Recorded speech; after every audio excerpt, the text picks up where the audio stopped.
Good afternoon, buenas tardes, and welcome to the November 7th Board Business Meeting.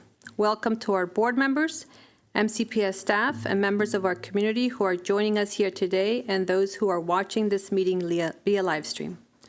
I will call the roll to recognize board members to establish that we have a quorum. Mr. Saeed? Savarna, excuse me. Pernille Savarna, student member of the board, and excited to see a lot of other students in the house today. Good afternoon, Shebra Evans, District 4. Good to see everyone. Good afternoon, Rebecca Smondrowski, doing my last board meeting, representing District 2. Good afternoon, everyone. Lynn Harris. I use she, her pronouns. I'm an at-large member of the board. Good afternoon, Brenda Wolf, District 5. Good afternoon, Julie Yang, District 3. And we have... And good afternoon. Go ahead. Sorry. Member Grace Rivera-Oben, representing District 1. And I'm Carla Silvestre, President of the board. Now we can begin the meeting with the approval of the agenda. Move approval. Second. All in favor, raise your hands. And that is unanimous. Okay. We are commemorating Veterans Day today. We have a special presentation by the Gaithersburg High School Navy Junior ROTC in honor of Veterans Day. The members of the Gaithersburg High School NJ ROTC Color Guard are here. Cadet Eduardo Ramirez, Cadet Lydia West, Cadet Naomi Hafer, Cadet Austin Snip, Cadet Brian Guzman. The cadets are led by Captain Robert Mitten, U.S. Navy retired, and Master Gunny Sergeant Ronald Allender, U.S. Marine Corps retired. The principal of Gaithersburg High School is Miss Brittany Lovell Campbell. Cadets, you may begin.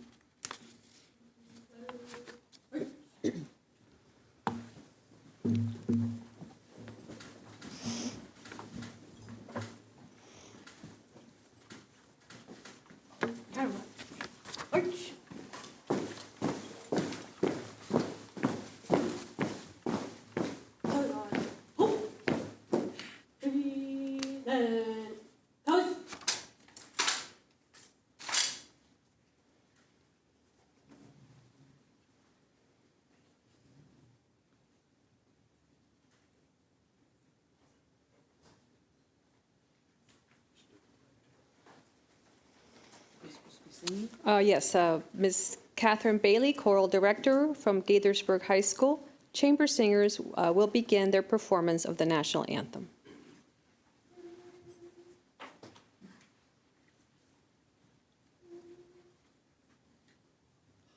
Oh, say, can you see by the dawn's early light what so proudly we hailed at the twilight's last gleaming, whose broad stripes and bright stars through the perilous fight o'er the ramparts we watched were so gallantly streaming, and the rockets their bombs burst in air gave proof through the night that our flag was still there. Oh, say does that star-spangled banner yet wave o'er the land of the free and the home of the brave.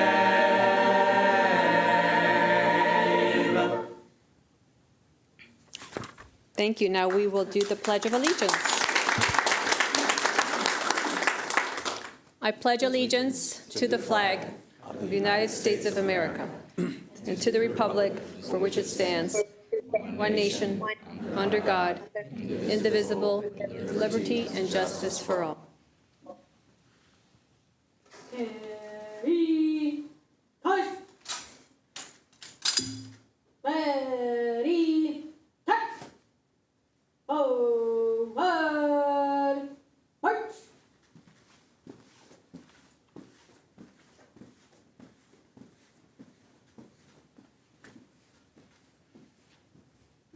Color guard. Halt. Order. Push. Ready, cut. All up.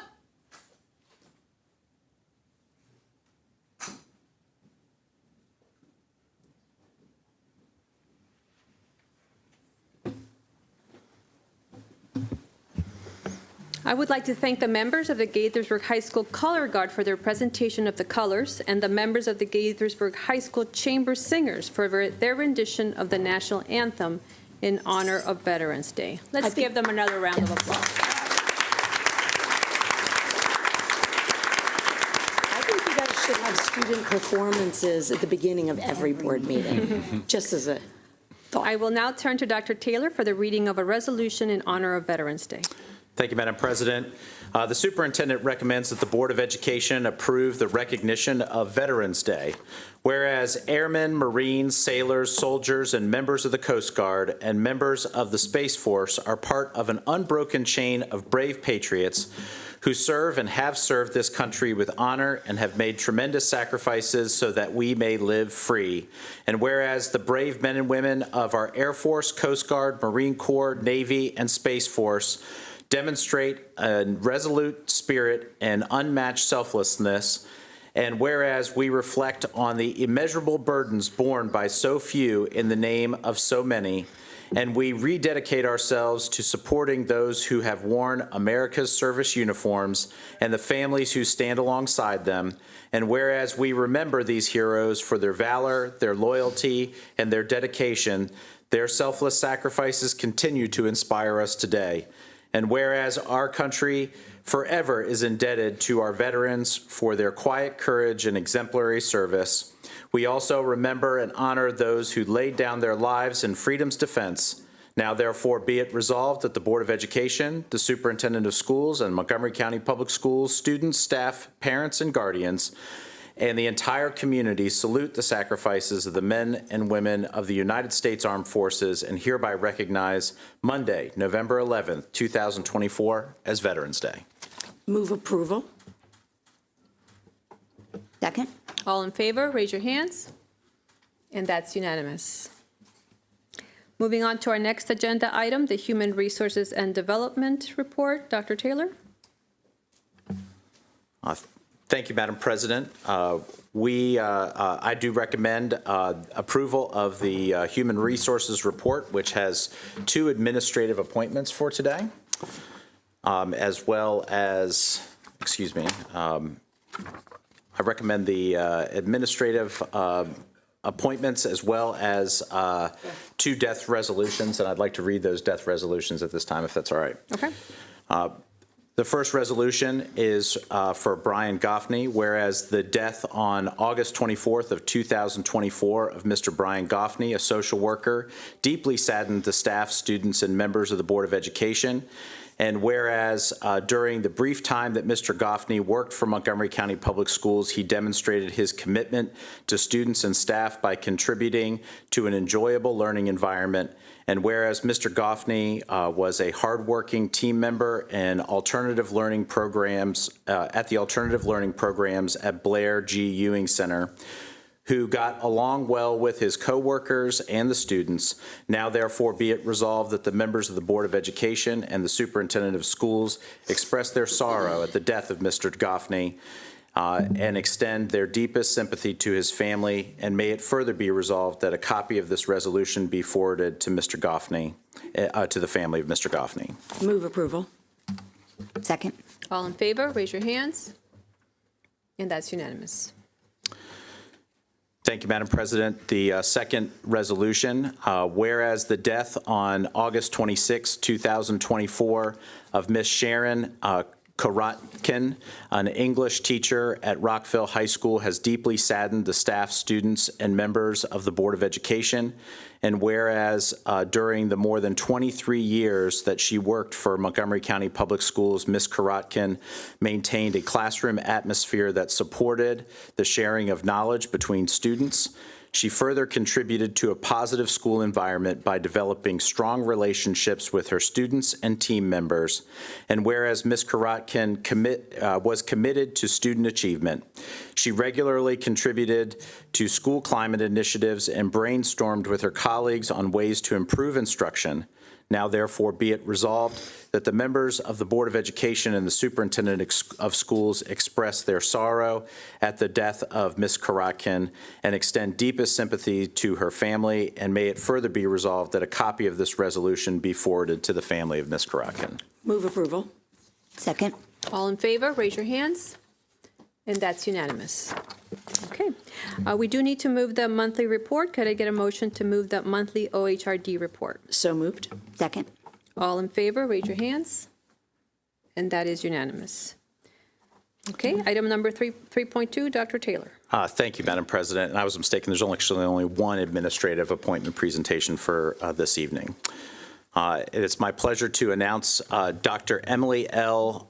Cole-Beyer for the position of Director of the Department of Student and Data Systems in the Office of Strategic Initiatives.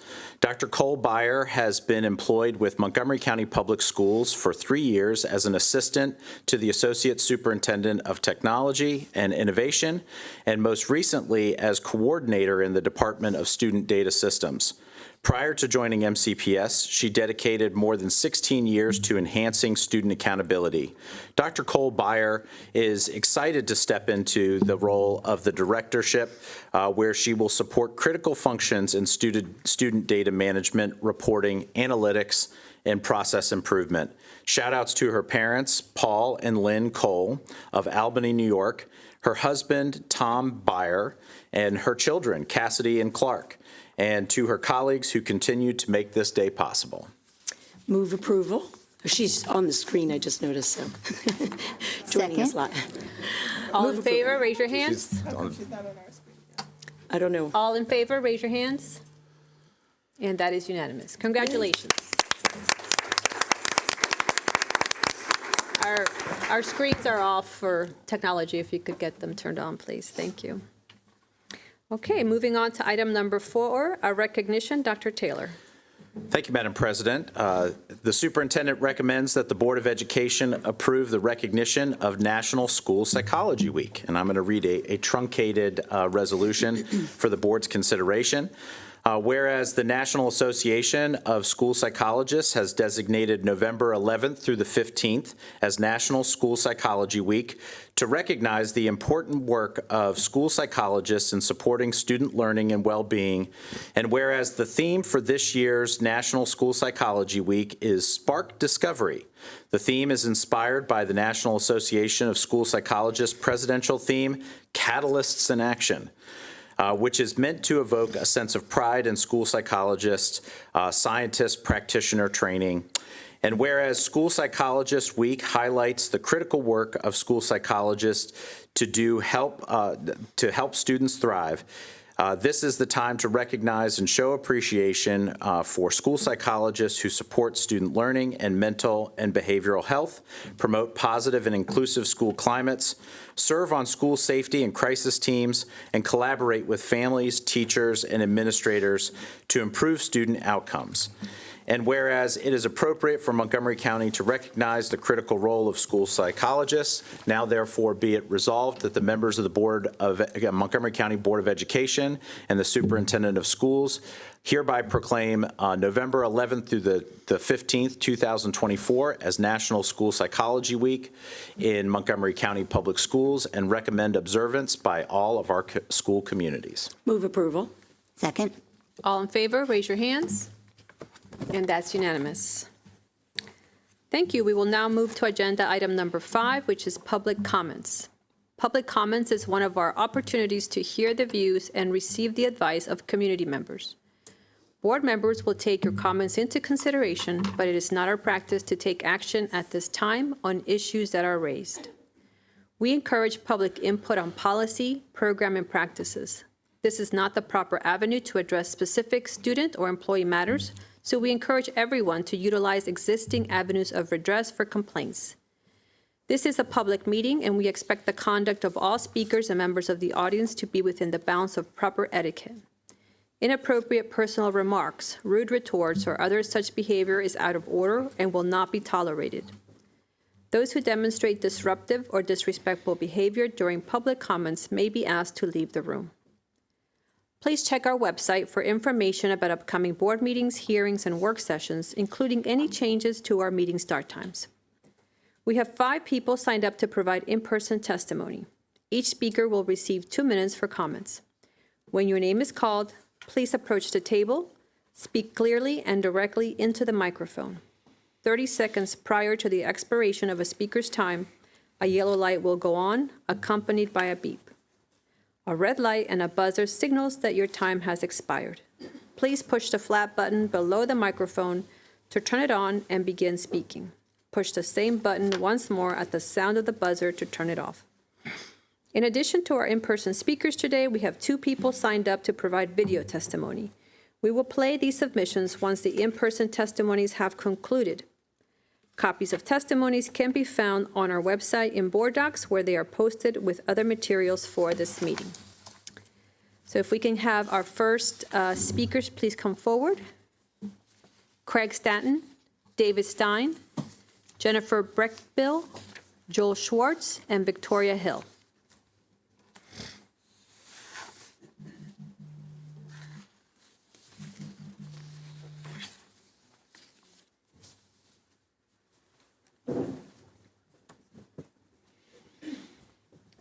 Use this list? Okay.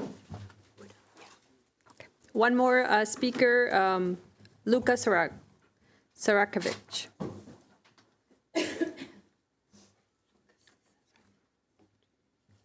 You come every time. I got to learn to pronounce your last name properly. Okay, Craig Stanton, you may begin.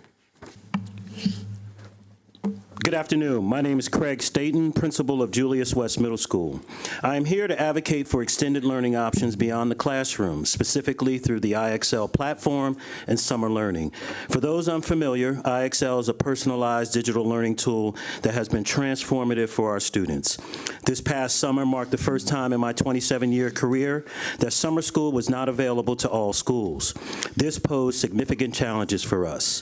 Julius West is the largest middle school in MCPS with nearly 1,400 students, more than 40% of whom are FARMS eligible, and a high percentage of English learners. Last year, we implemented IXL, and the results were remarkable. Our 8th grade Hispanic students enrolled in algebra this year went from 34 last year to now 76 students. And our African American students ranked among the highest in the district for algebra proficiency. Many other subgroups saw big gains in math, with 12-point increases or more on MAP-M and MCAP assessments equivalent to 2 years' growth. This past summer, we launched an asynchronous learning program using IXL, offering both math and literacy modules over a 4-week period. Despite limited resources, nearly 200 students participated, and over 60% showed improvement in reading on the recent fall MAP-R. The data is clear. Extended learning to support our students' academic growth is essential. As MCPS focuses on literacy and math, I'm asking the district to fund extended summer learning programs and enrichment tools like IXL. Closing achievement gaps requires opportunities for practice, and when schools are cut off from such resources, achievement gaps persist along racial lines. While I recognize that not all schools have the same resources, Julius West has a dedicated team of educators to help students succeed. Let's invest in the extended learning options so our kids can thrive. Thank you. Thank you. David Stein? Hello, President Silvestri, Dr. Taylor, and the Board of Education. In Tuesday's general election, Montgomery County voters made their voices clear in several important ways. First, voters emphatically said it is time for a change in MCPS's elected leadership. These past few years have been traumatic for our members, the district, and the community. They've been marred by scandal, misdirected priorities, obfuscation, and a lack of communication. I think we've been making fundamental changes to address these, but we expect the new board to be a vanguard of these changes. Secondly, Montgomery County voters clearly value and respect the views of educators in a way, quite frankly, that this board and district administration have not always done. We are the ones closest to the work. We are the ones who see the problems vividly and immediately. When educators tell you through climate surveys or otherwise that there are morale issues in certain workplaces, when we tell you that there are problems with the curriculum and services that we are delivering to students, when we tell you we don't have enough time and we don't have enough control over the time we do have, when we tell you our physical environments are unhealthy and unsafe, you need to listen. And then you need to act, because listening is not enough, and work with us to develop solutions even when those solutions are hard and expensive. On Tuesday, voters listened to us, and I hope you're listening to us now. Lastly, it is clear we are entering a national environment that will be dark and perilous. Public education and its champions will be under more intense scrutiny and attack. Our detractors will target our most vulnerable students. This includes our LGBT students, immigrant, Black and brown students, among others. We must come together to defend public education, our students, and our values. To do that, we must work together and find common ground. The voters agreed. On Tuesday, they also rejected taking a path towards less tolerance and less inclusivity in our schools. MCA is committed to doing this work day in and day out. We may not see eye to eye on every issue, but I know that each of you believes in the power, promise, and potential of public education. I know we can find ways to work together to build and invest in our public education system that will not only endure, but will light up this dark time. Thank you. Jennifer Breckbill, you may begin. Thank you. As parents, we expect a lot from our public elementary schools. We want our children to learn math and reading and science and social studies, learn to be kind and curious, build friendships and confidence. But the truth is, none of that matters, none of it, if they don't come home safely. In recent months, you have heard from Vicki Hill. She's a mom of 3 and a defense and security professional. And along with others, she has told you explicitly about security gaps in our elementary schools, including a lack of 911 cellular calling capabilities, silent alarms, or landlines to call for help. Vicki identified a free security assessment tool to determine gaps, which you failed to use, and grant opportunities, which you failed to take advantage of. I am not a security professional with Vicki's expertise. I'm a lawyer. And you know that there are real safety risks in our elementary schools, and you know about ways to remedy those problems. So by failing to do so, you're acting with reckless disregard for the consequences and creating significant risk of legal liability. If the worst happens at any of our 136 elementary schools, it won't just be the shooters who are held accountable. It's going to be our elected officials too. But it doesn't have to be this way. We can try to stop tragedies before they happen, and not just to avoid legal risk, but because we're human, and because we care about our community and our children, and because we can keep them safe. So please implement the free assessment tools, please apply for the grants, and please devote whatever resources are necessary to allow our kids to come home safely. Thank you. Thank you. Joel Schwartz, you may begin. Good afternoon, Madam President, esteemed board members. My name is Joel Schwartz. I am a former prosecutor for the Justice Department in cybercrime, a former privacy officer from the U.S. intelligence agencies, and I'm also currently a cybercrime privacy attorney and adjunct law professor. Plus, I have 4 kids at home, 3 of whom are in CPS. Talking about that because I want to give you some background on privacy. I'll jump right to the point here. Parents, including myself, have become increasingly concerned about the amount of student data being gobbled up, vacuumed up by the educational technology providers, EdTech for short. EdTech then use the information, as many of us know, to advertise, target our children, develop new products and services, and also to sell it to data brokers. And while FERPA requires schools to exercise direct control, quote unquote, over ed tech providers, the truth is it just isn't happening. Schools have neither the privacy knowledge nor the resourcing to do so. And that's not just a local problem, it's a national problem. But this doesn't stop schools from using ed tech. MCPS on its website currently lists 270 approved apps and another 350 to be quote unquote used responsibly. Can anyone really maintain control or direct control over 500 or 600, my math is off, apps? Of course not. It's just not practical. For example, we also use technology in other parts of the school classroom. We use technology for monitoring students when they do remote testing, track students as they come and go from classrooms, all of which is gobbling data and sending it back to ed tech providers. And of course, we have the MCPS's failed school project with the bus app, which had to be discontinued due to privacy purposes, but after spending almost $750,000, actually more than $750,000, which brings me to my point here. As chair of the MCCPTA's Technology Committee mentioned on October 10th, we need a technology stakeholder advisory group, bringing in TSAC for short, bringing in community members and parents with privacy and cybersecurity expertise to provide and supplement and bolster MCPS's experiences, knowledge, and resourcing for more privacy protective decisions. The TSAC could also assist with MCPS's data deletion week, which we granted in 2019, but has never actually been implemented. And they could also help with providing guidance on privacy issues. So my ask is simple. Please form a technology stakeholder advisory group this school year. Thank you again for the opportunity to speak. Thank you. Victoria Hill, you may begin. After my previous testimony, Ms. Harris went on record to say that the Board of Education is doing everything they can to, quote, assess safety and security issues in all of our schools, and have been crystal clear in telling people that we are rolling out whatever security upgrades each school needs, end quote. Simply put, this is a lie.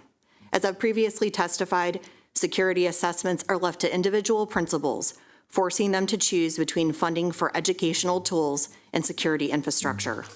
Going on public record and intentionally misleading parents isn't only wrong, it's dangerous. I would go as far to say that we know far more about what is actually happening or not happening and from a security perspective in our elementary schools than you do. The fact is, when it comes to elementary schools, standardized safety measures are non-existent, and the infrastructure to call for help in an emergency does not exist. As one expert told me, our clusters of elementary, middle, and high schools are like ecosystems. Former students are the ones most likely to be active shooters, and they are well aware of their former elementary school's vulnerabilities. There are no secrets. The only ones who have been left in the dark are the parents who, without exception, are shocked when they discover that their schools lack crisis calling capability and regular infrastructure assessments by qualified security personnel. It's time for that to change. There is no need for further rhetoric, discussions, pilot programs, or focus groups. It's time to activate your expert security team and allow them to assess elementary school infrastructure, fix the safety issues they identify, implement crisis alert systems, and provide standardized training to teachers. No more talking, it's time to do. I'm here today to offer you partnership. As the newly appointed chair of the School Climate and Safety Committee for the MCCPTA, we have the opportunity now to work together toward a common goal, to keep our students and teachers safe. Let's begin. Thank you. Thank you. Lucas Arakovich, you may begin. Climate change is one of the most pressing issues that we face as a county and as a nation. So why are we not doing more to increase sustainability in our schools? Good afternoon, Dr. Taylor, members of the board. My name is Lucas Sarachevich, and I'm here to speak to you about increasing sustainability in every consent item that we pass as a board. At every BOE meeting, a number of consent items get blocked together and passed. While many of these items are necessary for the everyday operations of our schools, it is critical that we look at each and every one to make sure that they are being as sustainable as possible with our county's money. Specifically, today I want to look at consent item 6.2, which would extend the contract for disposable trays in our cafeterias. Currently, in MCPS, when a student grabs lunch, they also grab a disposable paper tray to hold the food. This presents a massive problem for sustainability, because in my experience in MCPS, the wide majority of these paper trays are thrown into the trash after only one use. This leads to thousands of pounds of waste being thrown out in our schools every single week, just from these trays. And while these trays claim to be green and use materials that are environmentally sustainable, I fail to see how even the best of materials can be sustainable when they are thrown into the trash in the quantities that we are throwing them. With climate change being one of the biggest issues of my generation, we must do something, and we can. In our cafeterias, we can implement reusable trays or promote recycling these trays in all of our schools. While this isn't the easiest thing to do, it is something that we must do to try and minimize our carbon footprint as a county. I strongly urge this board to think about sustainability in all the consent items that it passes. Thank you. Thank you all for your testimony. If we could get our next set of speakers to please come forward. And I said there were only 5, but we had some additional additions here. Pranav Karthikayan, Krish Putta, Eric Juan, Courtney Evans, and the last 2 are videos.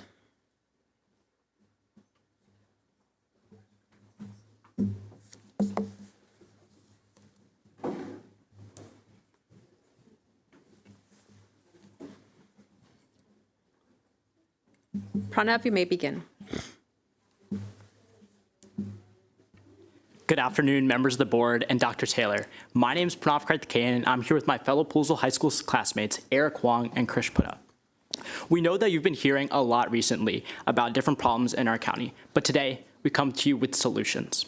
Our goal is to advocate for the adoption of a better solution that will transform how students, staff, and community members are heard regarding facility maintenance and other school-related issues in MCPS in order to make sure these approaches to these issues are data-driven. Currently, we don't have a clear and readily available platform to communicate our needs or see how MCPS is addressing issues other than sending one-off emails or testifying to the board. We've noticed that schools try to tackle this problem individually using various tools like spreadsheets and Google Forms. Yet without a standardized solution, we're left with fragmented data and no way to communicate resolutions back to the public. Instead of waiting around for an engaging, centralized system to be created, we built it ourselves. We present to you Ripple. The pamphlets that we handed out are screenshots for the live website that we're already running, which we'll detail throughout our testimony.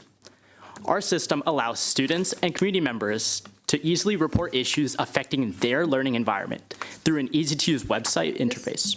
All reports are publicly viewable on a heat map, allowing stakeholders in the community to see how their reports can slowly make ripples and bring their issues to attention. But Ripple isn't just about reporting problems. It's about creating two-way communication, a two-way conversation between not just students, but community members and MCPS, serving as a platform that brings accountability and transparency to facility maintenance. Krish will further detail the application. Thank you. Thank you. Christian, on your mic, and you can begin.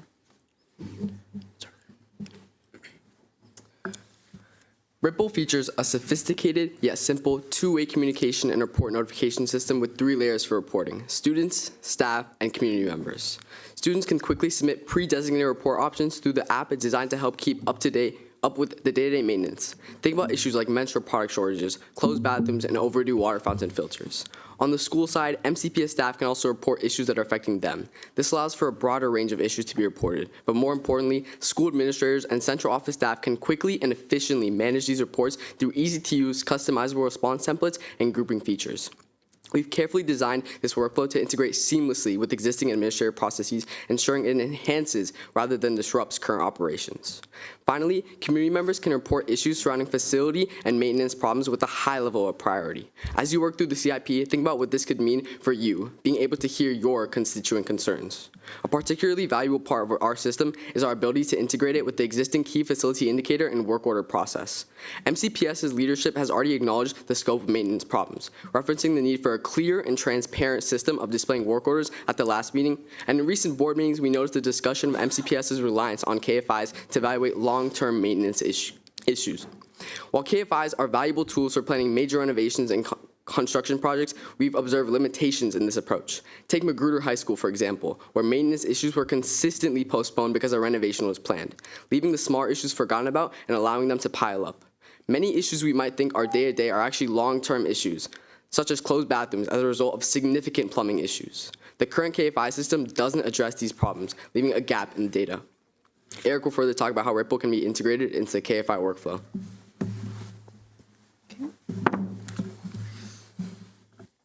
Eric, just turn on your mic and you can begin.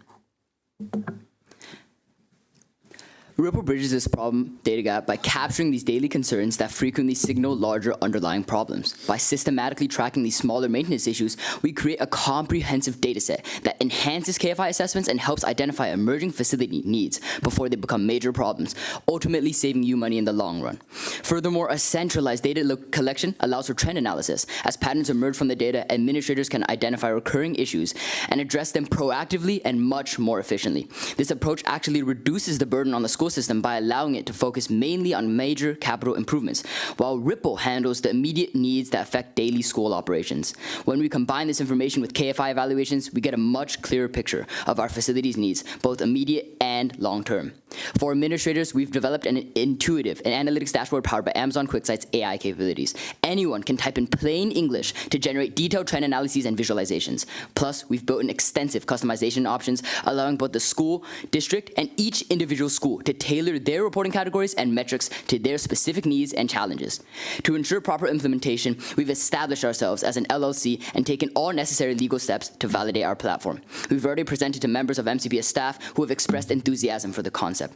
Our initial proposal of $24,000, a price we believe is well under market value for our application, was unfortunately not able to be accommodated within current budget constraints at the time. Now, we're bringing this to a public forum to gather additional feedback and explore alternative implementation pathways. We believe that by engaging with the broader MCPS community, we can refine our approach and find a way to bring this valuable tool to our beloved schools. While we understand there are budget constraints, Ripple brings equity back to the table. The benefits will extend far beyond its monetary cost and will pay for itself in the long run.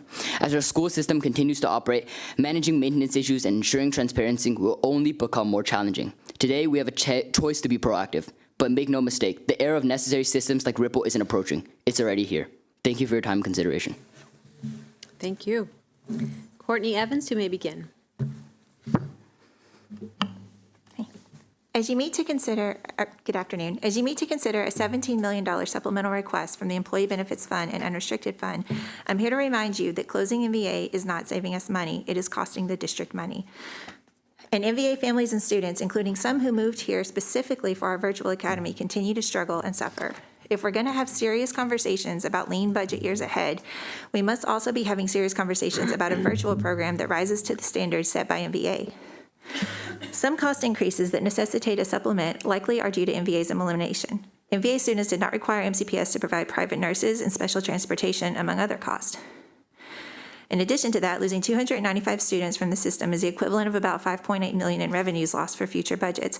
And please consider that in tough times, we could expand opportunities for all MCPS students through a virtual academy where one teacher can do what it would take 4 teachers to accomplish in person. I also want to thank you for the effort of creating the BLP. However, while it's an improvement over HHT in terms of instructional hours and subjects offered, it's not a replacement for MVA, not even for so-called medical kids. BLP can be useful as a temporary placement for students this year if plans are made to revive MVA in a FY26 budget, but it cannot be a long-term solution. Kids remain isolated and segregated by their medical status, which in many cases does not impact their desire or ability to learn and fully engage with classmates in challenging curriculum. And evening instruction hours continue to be a problem, including for secondary students. Let me remind you that 1 year ago, these kids had a school. They had many diverse classmates, experienced teachers, a bell schedule, a yearbook, and a mascot. They took pride and found belonging in being Voyagers. Some were able to stop medication, some found academic success, and others experienced the joy of truly being part of MCPS rather than isolated in HHT. For the benefit of MoCo's reputation, MCPS's budget, and the health and well-being of MCPS students, I ask you again to please actively and seriously consider ways to reinstate MVA. The BLP is far short of an equivalent educational opportunity, and we need a fully functioning virtual academy.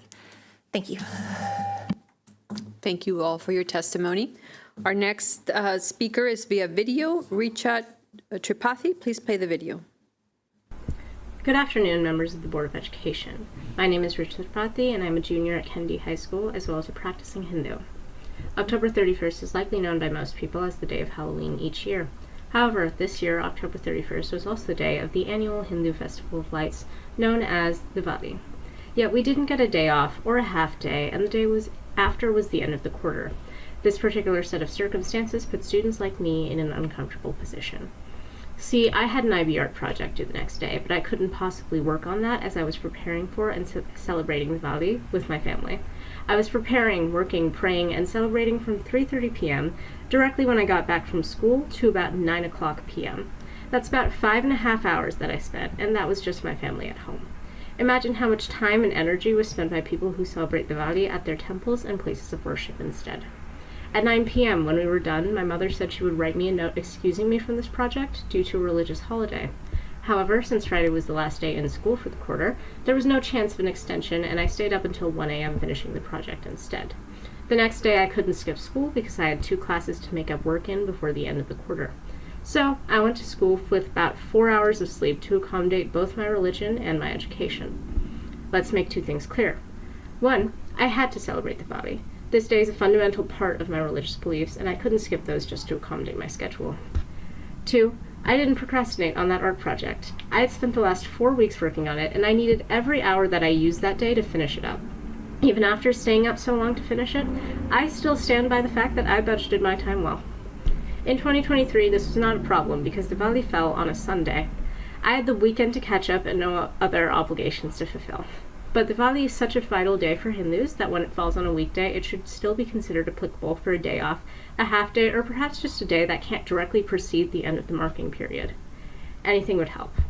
Thank you for your time. Thank you. Our final speaker is via video as well. Noor Saeed, please play the video. Good afternoon. My name is Noor Saeed, and I'm a freshman here in Montgomery County, representing the International Youth Tobacco Control as the regional president for Maryland. I appreciate the opportunity to provide public comments on behalf of our organization. I am here today to address the critical need for increased tobacco control education and programs within MCPS schools. According to the CDC, tobacco use is the leading cause of preventable death in the United States, and tobacco use among students continues to rise each year. Studies show that approximately 1 in 5 high school students in Maryland have used an e-cigarette, and this trend continues to grow.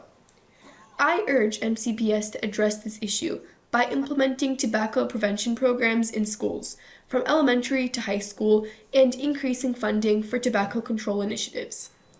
Some possible programs could include introducing tobacco education books for elementary school students and providing interactive lessons and structured online resources for middle and high school students.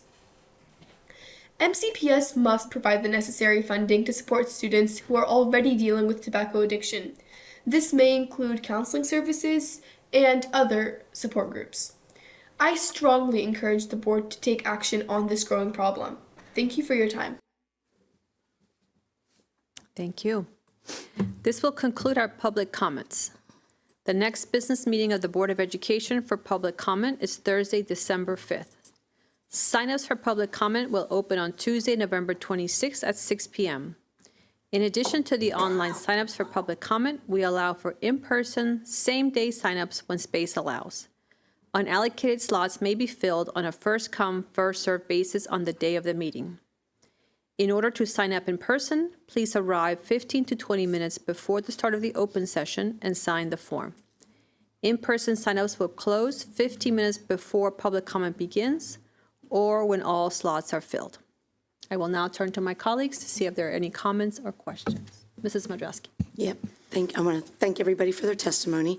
I really want to specifically spotlight Principal Craig Staton and his comments.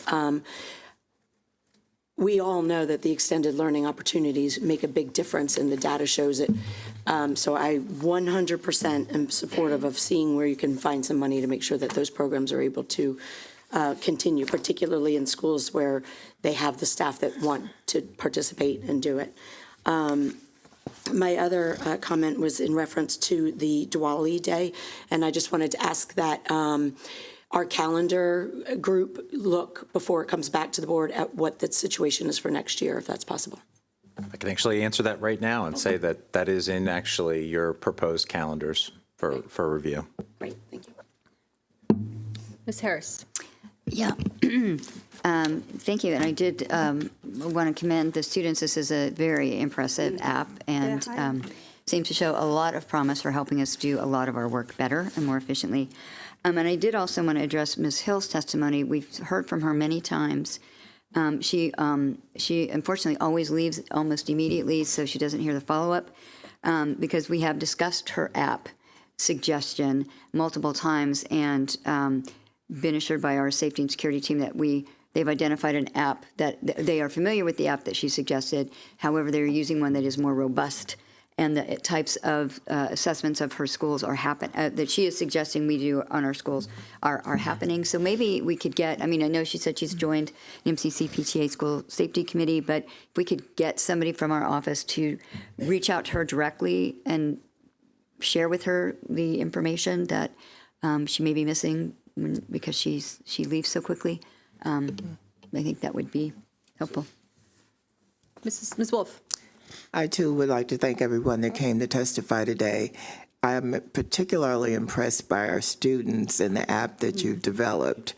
If at all possible, I'd like to see some way that we could implement it. I don't know that it could be in this budget, but I do believe that there are grant opportunities out there, and maybe we can start thinking about how we can better explore what grants are available to help support our work. I'd also like to thank the principal from Julius West. I'm very impressed, and I want to agree with the comments of my fellow board member, Ms. Smandrowski, that if at all possible, these are the kind of programs we need to be implementing. Thank you. Ms. Yang? Yes, good afternoon, everyone. I associate myself with the comment from all my colleagues. So it was just last night we were talking about front-facing work order tracking. So this is very timely. And me too would like to see a demo if that's possible. And I also want to ask the staff for the IXL in regard to Principal Statton's testimony. Is IXL available to all our students during the summer? Can they access it during the summer month? I know it's available to our students during the school year. I'm just not clear whether summer months is accessible for them.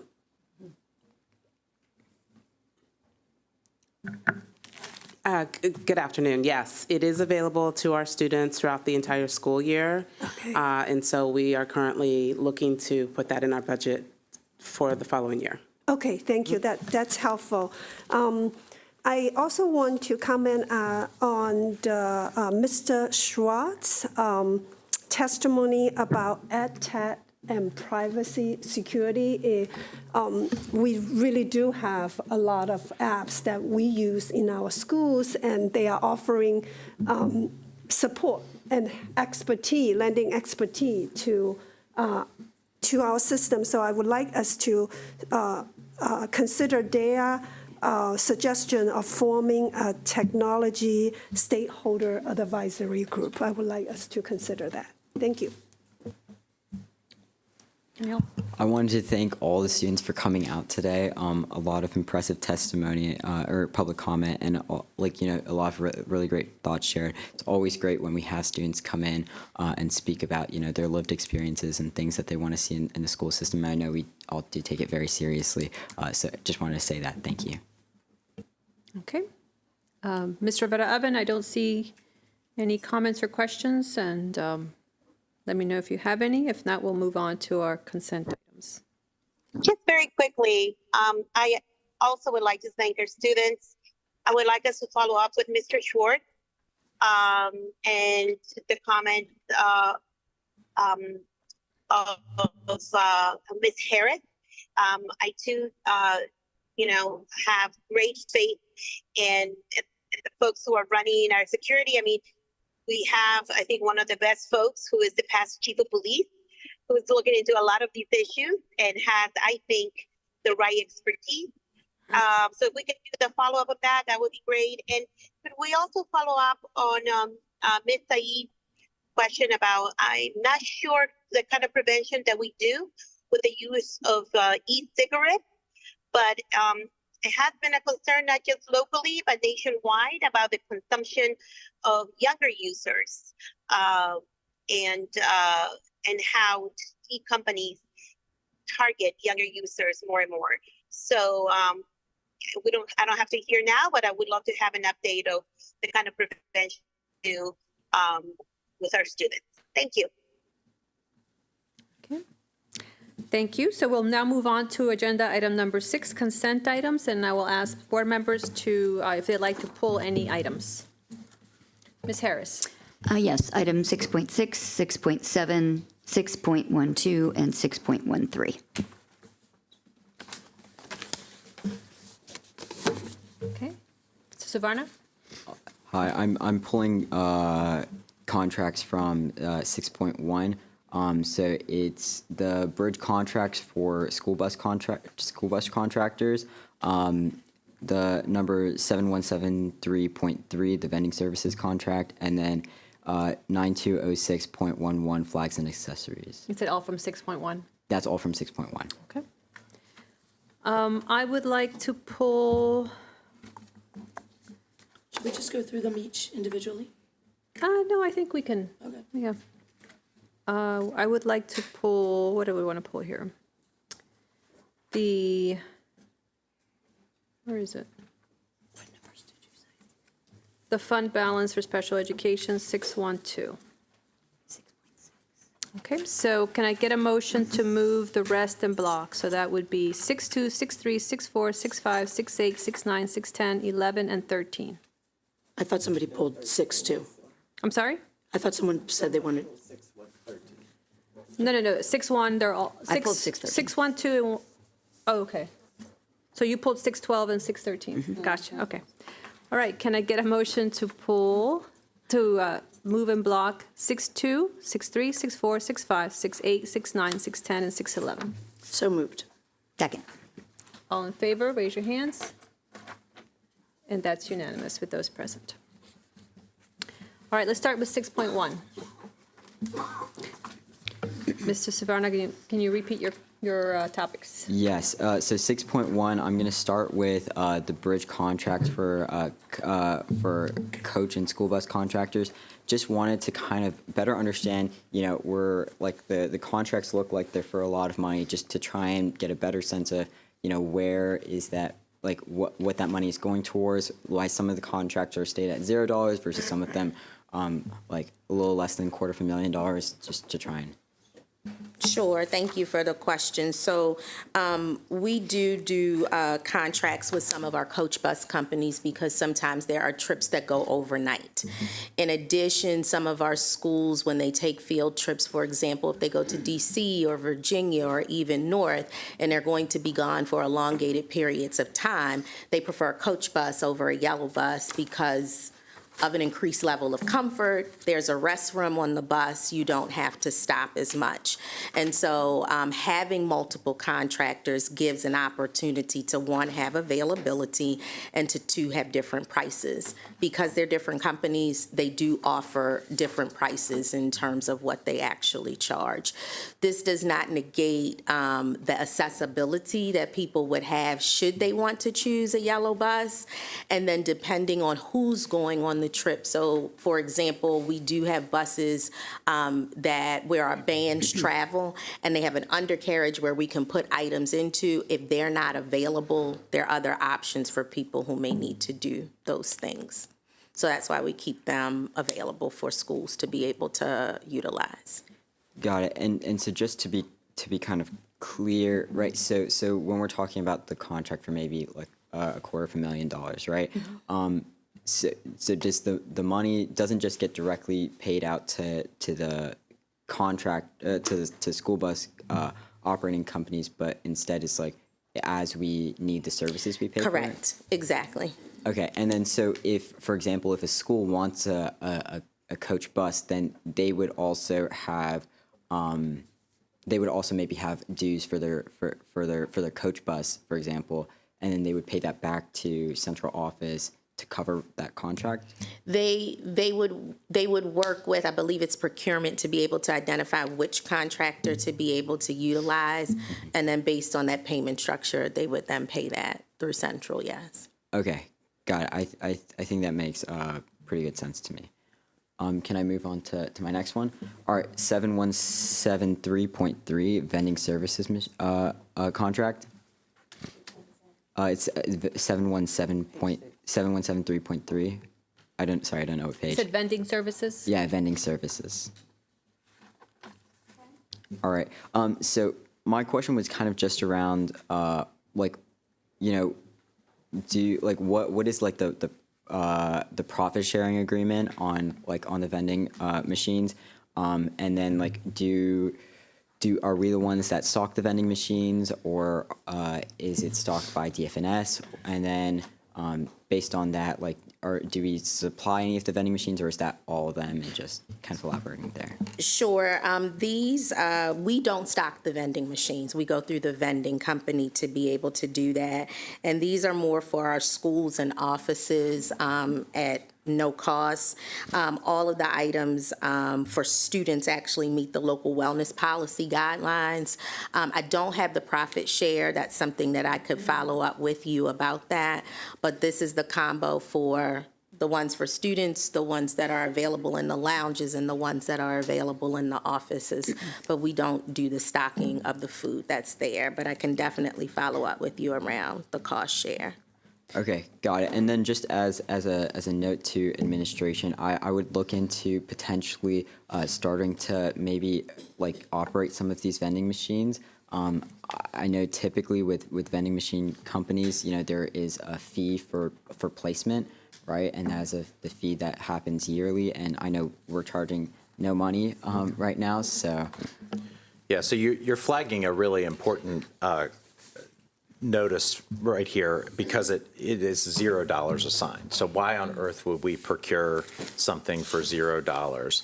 And so a lot of this is tied to making sure that they meet the guidelines that align with school, with the Board of Education's policies. So whatever guidelines we may have for nutritional values, or whatever guidelines we have for operational components, need to be aligned with that as part of that. So we won't just do business with any company, or we have to have businesses that will follow the policies as outlined by the board.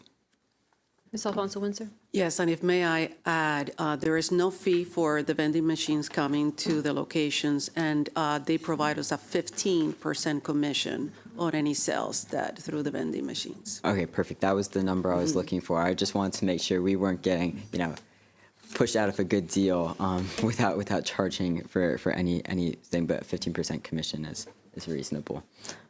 All right. Should I move on to my third one? Yep. All right, perfect. Number 3, 9206.11, flags and accessories. So here we have, I think it's $35,000 allocated towards flags. So I guess my question is, do we have $35,000 worth of flags that need replacing? Why are we buying, $35,000 worth of flags in this current budget climate? That's the max. It's not our full spending of what we're doing with flags. Those flags encompass the ones that we see inside, the ones in the classrooms and our APR rooms, as well as the ones that we use outside.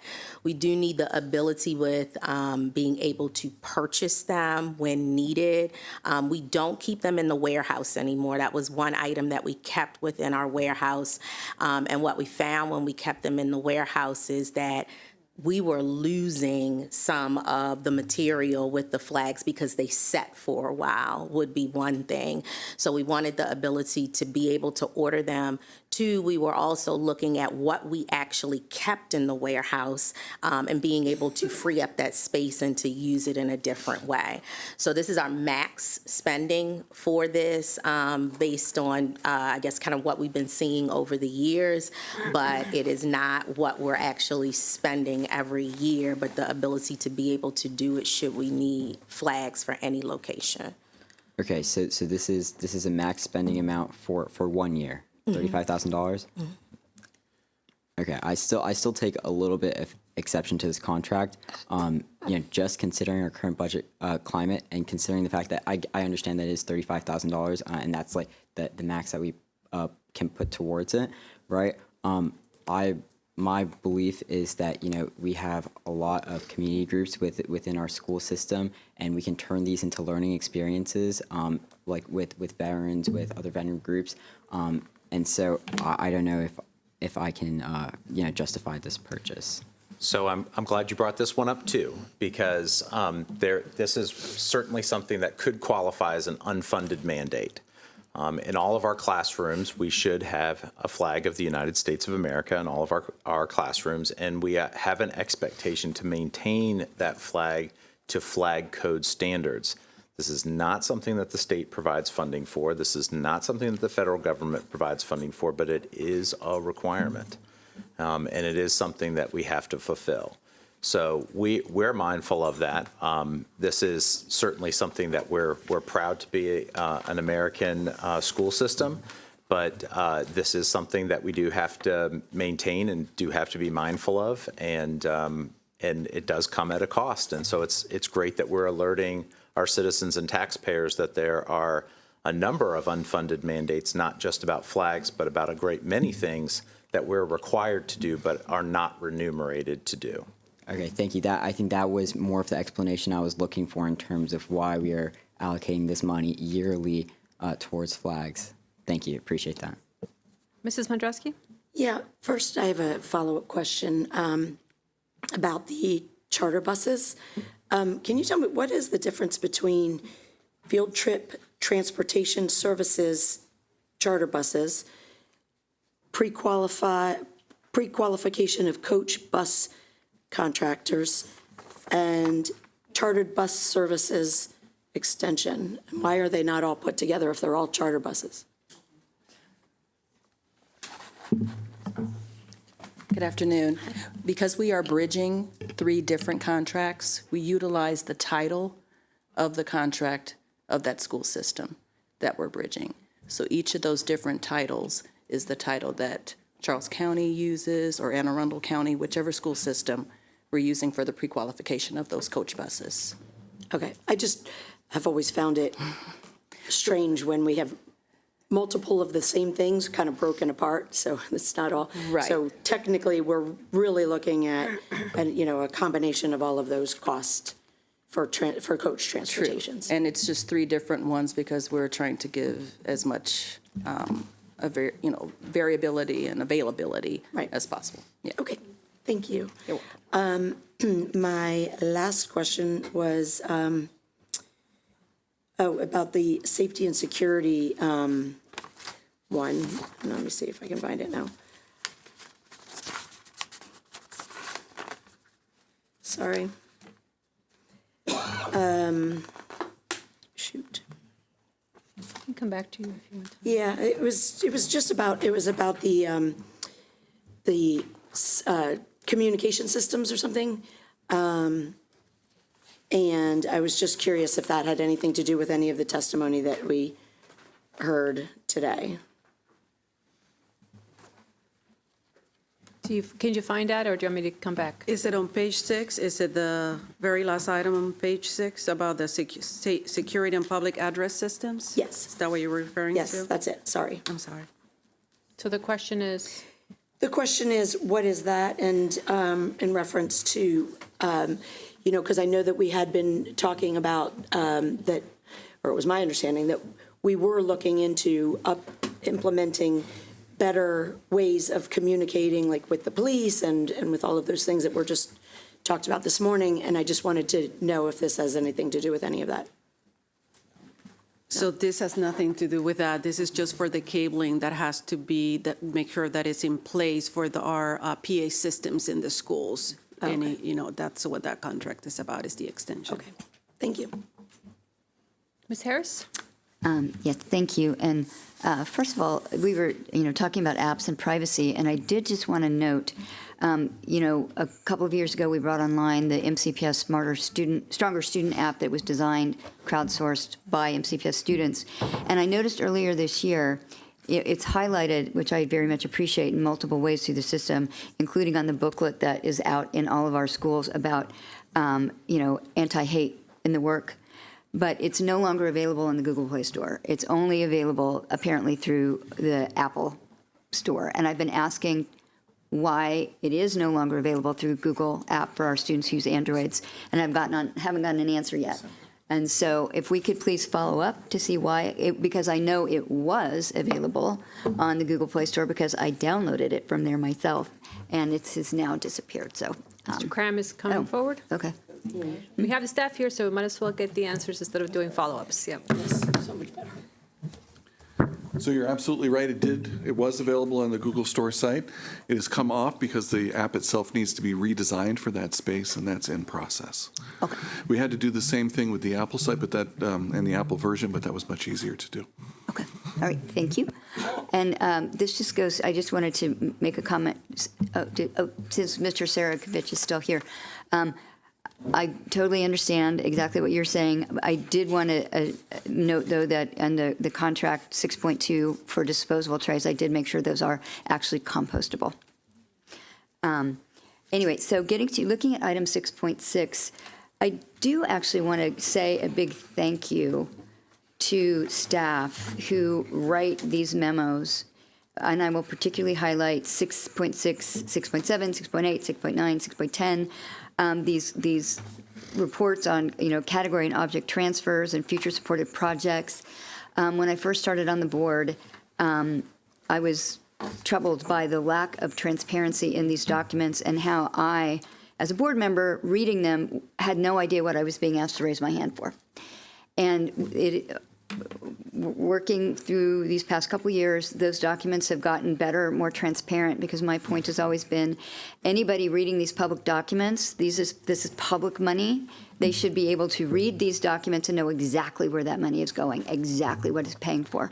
And these memos have gotten so much better, and I did just want to share my perspective on that, because I'm reading these now, and I know exactly why we're transferring money from this category to that category.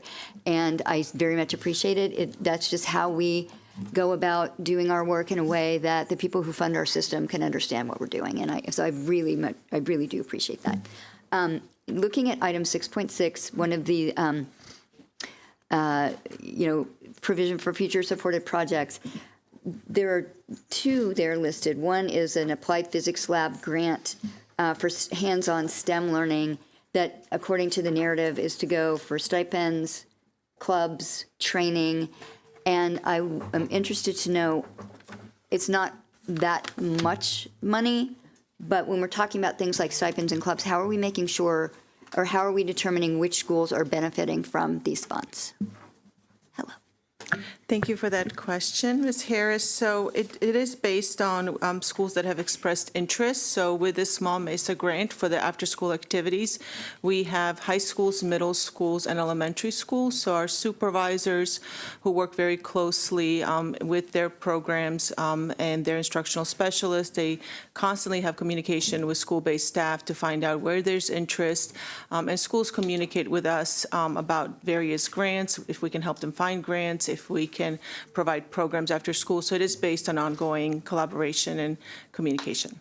And are we monitoring uptake of these monies so we can identify schools that aren't raising their hand for these opportunities, so that we can go in and ensure that we are really building robust opportunities, even if maybe it's not coming proactively from the schools and they just need a nudge? I think that's something that we will have to do even more of in the next couple of years due to all the budgetary restrictions. We've had many partnerships over the years with different local organizations, and when we've had to select schools, we've always prioritized schools with high farms rates. And so I think over the next couple of years, we will have to be creative with grants, and I will have to see how we can still continue those after-school partnerships and different programs, and absolutely monitoring the list to make sure that our students who have the greatest need and who do not already have programs, whatever the variety of programs are, for their after-school programs. Yeah, because that, I think, is core to our equity work. Correct. And then the other item on that same transfer or future supported project memo was the Maryland Works Hub schools. And how are we determining which additional schools will be the sites for those hubs? That's an excellent question. So with the Maryland Works grant, that grant closed in September. We identified 4 high schools to participate in that. When we did that work originally, we based the selection, we used several factors. One was the number of internships that those students had, internship teachers who were coordinating the programs, and then we also looked at the geography to make sure that we had one hub in different parts of the county. We used that program to develop and expand on our apprenticeship model. model. And so now with our Perkins Reserved Grant and the teacher apprenticeship program that we are starting to build, and we're going to be the first district in the state to get this up. We are also following the hub model, but this time we're using the schools that currently have our TAM programs.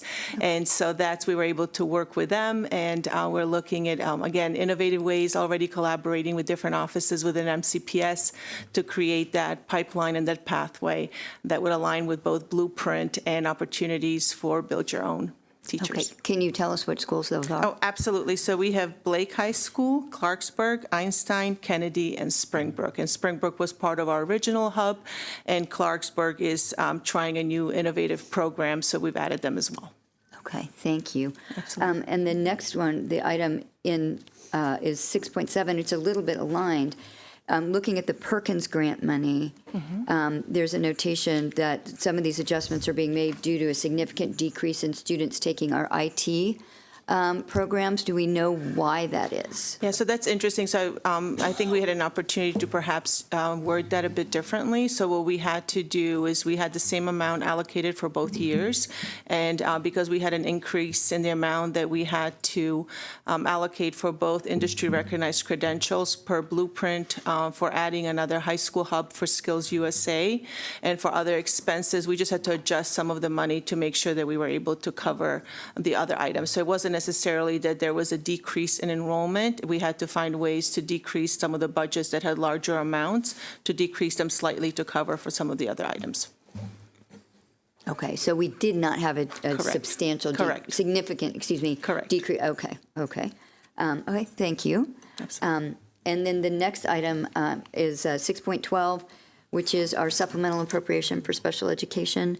That this is something that it's going to be the year of special education, but we might just publicly put this out, what we're doing. Absolutely. Every year, the school system carries a fund balance, and it seems like this is a big sum of money. It's not. It's actually an alarmingly small fund balance for an organization our size. And how a school system comes up with its fund balances, all of our accounts are compiled at the end of the year, and whatever small amounts of monies are put together. And there are lots of accounts in a school system this size. Our intention was to actually apply this to our employee benefits plan.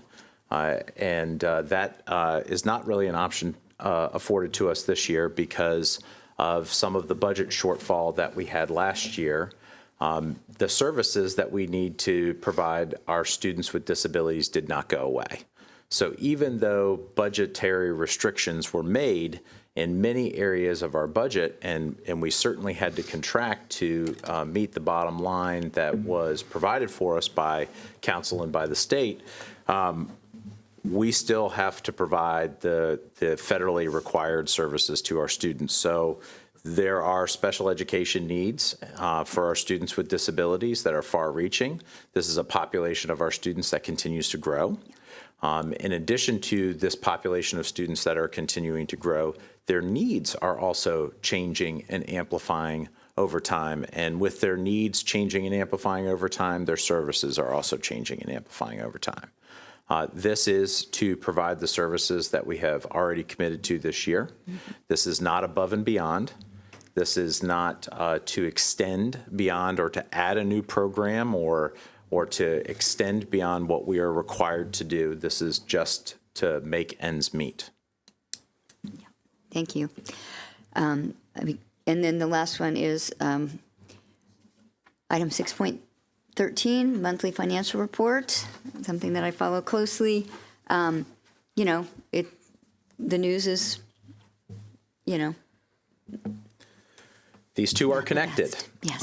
They are definitely connected. One of our responsibilities and the commitment that I made coming in as your new superintendent was to offer a level of transparency to our financial operations and to make sure that the public was aware of the good, bad, and the indifferent. And this is one of those times where things are not going well. And the fiscal constraints that we are put in based on the budget that was adopted is projecting us right now to be in the negative at the end of the year, unless some significant changes are made, and we are making those changes, and we're delighted to share that we've attached an internal memo to board docs today that the community can look at to see how we are handling this situation and the internal controls that we've put in place to reduce spending so that we remain solvent.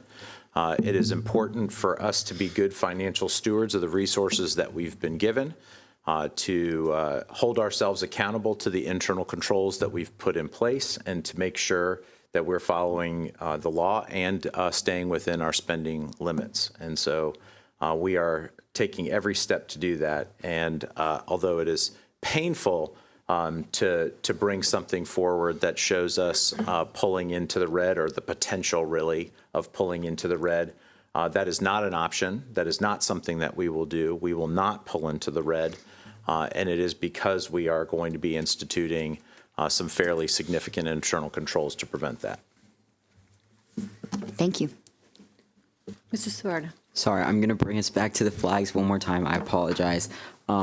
Really quick questions. I would appreciate some details on how much we typically spend per year, because I am noting this is a new contract, so this is not one that we've had in the past. And then how many maybe flags are we getting with this contract, if that's like material parts of the contract that are not subject to public discretion for, you know, whatever reason in terms of like competitiveness. I understand that, but you know, those are just some things that I would like to know. And then how many flags are we replacing on average within our schools every year? Okay, we'll do that follow-up for you from the last year's data to this year's data, since we are now doing it this way versus holding them within the warehouse. Got it. All right, appreciate that. Thank you. Sounds like we may have a new internal control limiting the number of flags. Absolutely. Mr. Servana is our control, yeah. Okay, seeing no other lights on, we can now get a motion to move 6-1, 6-6, 6-7, 6-12, and 6-13 in block. So moved. Second. All in favor, raise your hands. And that is unanimous. Okay, moving on to item number 7. We are going to talk about the fiscal year 2026 operating budget priorities. This is the time of year when we share with the superintendent the board's specific budget priorities as he develops the operating budget. As we approach the FY26 budget cycle, our goal as a board is to end up with a budget that prioritizes the high levels of achievement this school system is known for, ensuring both equity and academic achievement across all schools, and keeping our students safe. We are also very aware that we are limited when it comes to spending on the many things we'd like to invest in for our schools due to the fiscal climate. We must be both efficient and effective with the resources provided to MCPS by our community, delivering a world-class school system while being good fiscal stewards of our resources. With this in mind, we'd like to focus on the board's budget priorities for the year. The first of those priorities is improving math and literacy rates for all our students and keeping the main thing, education, the main thing. This is our core mission. It is imperative that we have a laser-like focus on improving outcomes for all students, struggling students, high-achieving students, and every student in between. So while I did state that we are aware that there's only so much in terms of financial resources available to us, I do want to give my colleagues an opportunity to share more about our budget priorities. If I can jump in. Yeah, thank you, President Silvestri. I was happy that we started off the year having the conversation around safety and security, because I do believe that that should be a priority of ours. And over the last couple of nights, we've had our CIP public hearings, and we've heard from numerous students, staff, and family members. We've had various people come before us in public comments, and everyone is really concerned about safety and security. And so I think it's incumbent upon the school system to ensure that our students, staff, and families have the confidence that we are doing all that we say we're doing around safety and security. And in order for our students to learn, right, they need to have that feeling of comfort. And I believe that in order for our students to do well in the areas of math and literacy, that safety needs to be there. So Dr. Thomas Taylor, this is my last request as a board member, and I guess it could come as a recommendation because I won't be here to finalize the budget, but I would definitely love for the operating budget that you're going to put together for FY26 include safety and security. And this is a priority of my colleagues and has always been, but as we've heard and thinking about our most recent election, we need to make certain that our students know that when they walk in the buildings and if they're stepping on the bus, that when they come on our property, that we're thinking about them in terms of safety and security. So that's my last request and ask as a board member. So thank you for that. Just along those same lines, the board has heard many students speak about the importance of well-being within our schools. We know it's like this time of year is usually particularly tough on students' mental and emotional well-being. Just keeping that in mind, and also recognizing that we just talked about National School Psychologist Week. So we understand that, like, as you develop the budget, you will be confronting fiscal realities. But with this understanding, the board is hoping that the budget reflects how we are focusing our efforts in well-being of our students. And I hope that well-being support for students continues to be important, not only just to me, but to the rest of our board members, and see it prioritized in the budget. And as you'll hear later, it is definitely, as you hear later in my new business, it's definitely a big priority of mine in terms of student well-being. All right, so I'll go next. So when we talk about the board's top priority as increase student achievement in math and literature, Talking to the mic, I can't hear you. and literature, we want to say that is to prepare our students for the future. So when we look at our strategic plan and blueprint, and then that want us to ensure our students and college and career ready. So I would like us to be very mindful about our resources, how we line them up for counseling service in support our students for post-secondary opportunities. Thank you. I'll jump in here. I was going to say, we constantly talk about our neediest of students and families, and we as a board have always been very, very committed to supporting our struggling and most vulnerable students. And I know that we don't have any money to do much of anything or anything really additional, but I do want to make sure that we never lose focus on those students and families while we're looking to try and save money. Students who are disengaged from school, have learning disability or differences, or who struggle with attendance and all those different issues. I want to make sure that they know that since I too will not be here, want to make sure that they know that we are very committed to their success as well. The board over the last 5 years has been focused in on math and literacy as a priority.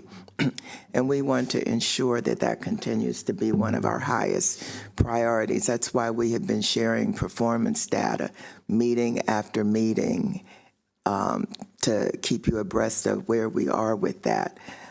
One thing that we would like to ensure is that our investments that we have put into those kinds of things, structured literacy, Eureka, that these investments continue, and that you also evaluate the success of them.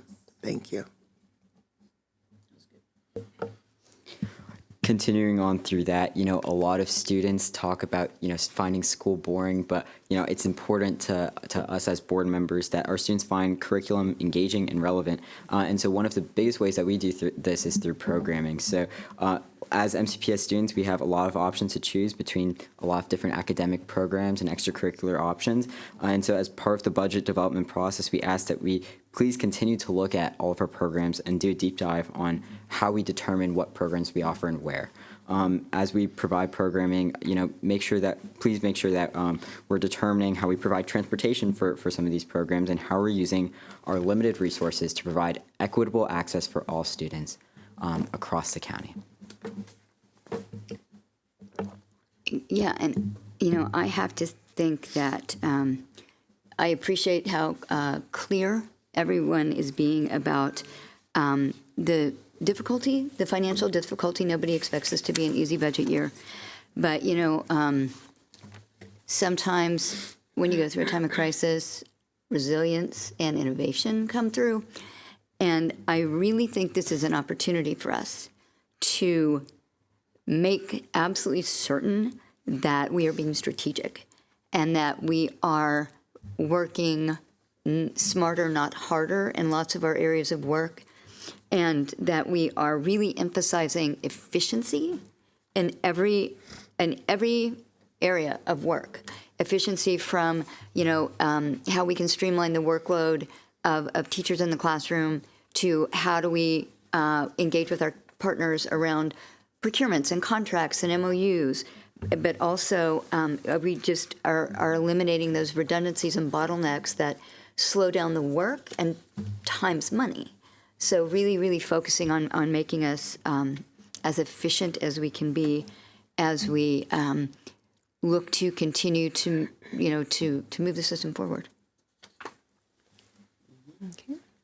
Well, thank you, colleagues. Dr. Taylor, this is, we come together as a board and present these priorities as you craft your budget for the upcoming year so that you are aware of what's important to us and what we'd like to see you present to us. Thank you. Thank you, Madam President. I think the board's direction is very clear.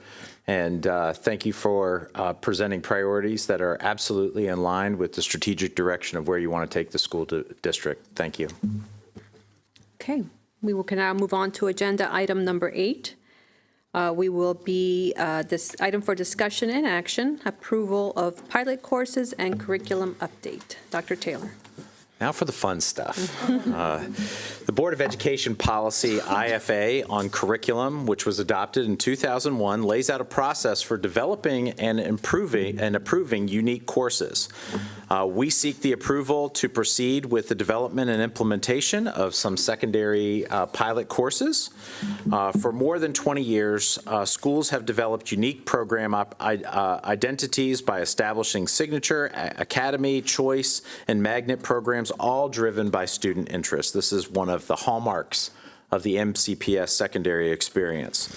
This process allows students and central services to be responsive to student interests, maximize student engagement, and also provide rigorous and relevant coursework that prepares students to be college and career ready. I'm excited to pass this over to our Chief Academic Officer, Dr. Peggy Pugh, who will take it from here. Thank you, Dr. Taylor, members of the board, for this opportunity to share with you some exciting pilot programs. It's important to separate that CTE course development that used to be presented together with pilot courses has been separated because of the fact that there's so much accountability behind why and how you develop a program, and as Mr. Savarna said, where those programs are located and who has access to them is critical to part of that process that's actually governed by MSDE. So for today, we're actually focused on these non-core elective courses that are generated from our students based upon their passions, their interests, and their communication and support of their invested teachers. The great thing about the pilot course process is that it allows students choice and voice. It allows them to develop courses that may represent them in ways that our existing core courses do not. Students learn how to use their voices. We have heard a lot this week from our students about their passions and interests, and we're excited to move forward for your consideration today, some pilot courses. To support this work, it's important to note that it's basically driven by a school level and interest of a student who has a teacher who is willing to support them or a group of students, and then they work with central offices, supervisors to make sure that what they're developing is a solid curricula. And so it's a long process. So next slide, please. Thank you. So as can be summarized here, the new pilot courses are important and presented today for your consideration as they go through the various stages of what a pilot course goes through, and we'll talk through that. Next slide, please. Dr. LaGrange. Thank you, Dr. Pugh. The pilot course process, as was mentioned, allows students to advocate for innovative areas of study that are not otherwise available at their schools. This process is one of the many ways that MCPS demonstrates its commitment to listening and responding to student voices. Next slide, please. The pilot course timeline is a 2 to 4 year process that begins with pilot initiation and aims to end with an active course status. Once the course becomes active, it can be taught at other schools as well. Students and staff initiate the pilot process after gauging and garnering interests at the school level. The pilot is monitored by supervisors in the Office of Curriculum Instructional Programs over the course of its time in the pilot process through regular follow-ups, check-ins, and student feedback. For example, supervisors review curricular materials to ensure standard alignment. When ready to designate as active, the Associate Superintendent of Curriculum and Instructional Programs will submit a request to develop and pilot a non-core curriculum course to the Board of Education for approval based on our IFA-RA curriculum regulation.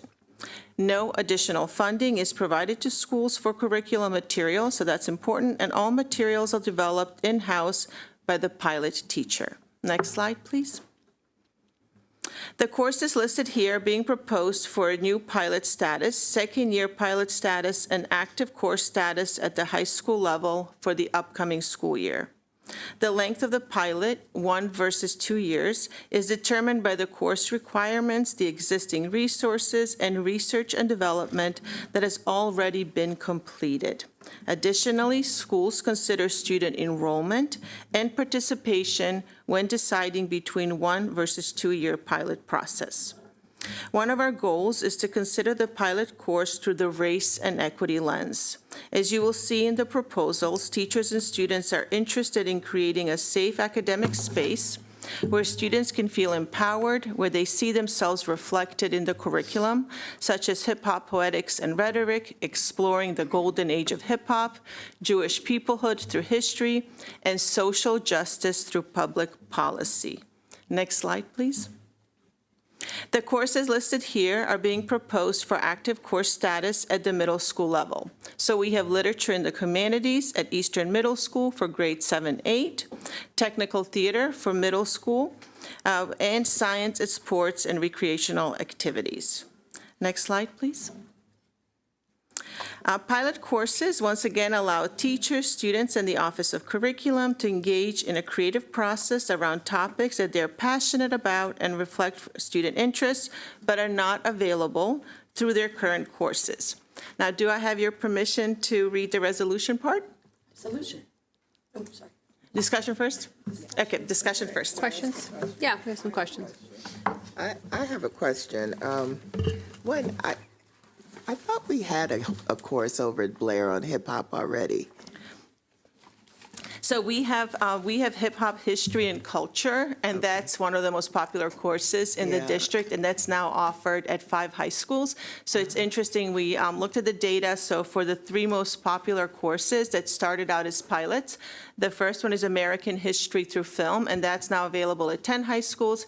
Hip-hop history and culture is available at 5, and then positive psychology is available at 4 high schools. Okay, so I'm just trying to, you just see hip-hop and it doesn't mean a lot to me. They all sound the same, but this is actually, what's the difference between this one and the one that's already being offered? So they're different. I'm going to see if we have somebody from our curriculum team who has been working with the school who can speak to it. And actually, I have the notes from the team. So as she is coming, the hip-hop poetics and rhetoric is about it includes the sociological and historical lens, while the other one is, oh, there she is. I'm going to let you. Hi, good afternoon. So the two are actually, it's a great opportunity for a companion course situation. So one is more focused on historical components and the other one is a literary lens. So looking at literally hip hop as poetry and as part of a larger cultural movement, but the two courses could easily go together. This one just has more of that literature analysis piece than the historical one, which is a social studies elective. I'm excited for it. Yeah. I just wanted to understand what the difference was going to be because Right, so it's a great I know that back-to-back. my grandson is jumping around all the time and he'll be looking for this.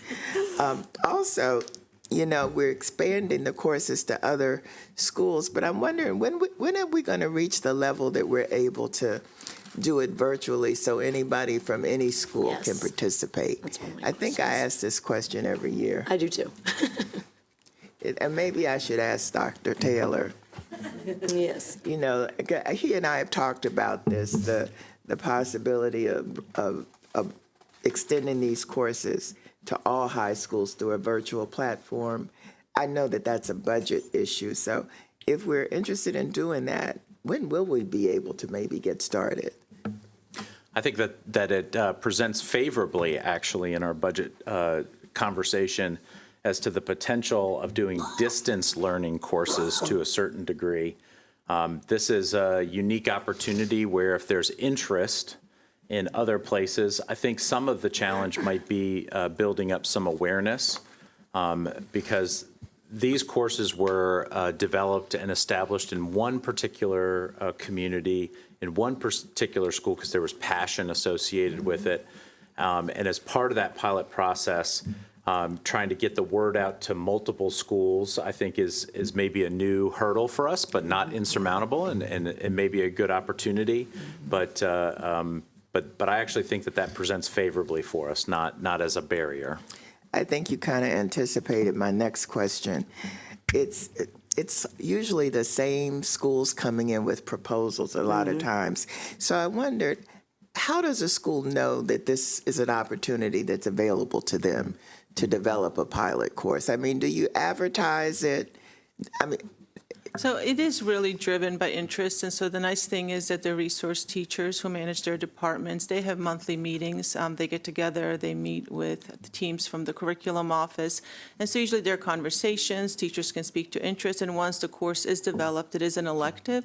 So the school that is looking to add it, they would A, have to have interest from the student body, B, they would have to have a teacher who is confident enough to teach that content, and they would be teaching it as a singleton course. So in addition to all the other prep work that they have, they would be adding that as well. So it takes, I think it takes some courage and it takes time to find the staff that's interested. But the nice thing is, for example, we are seeing the American history through film, that's expanded to 10 high schools.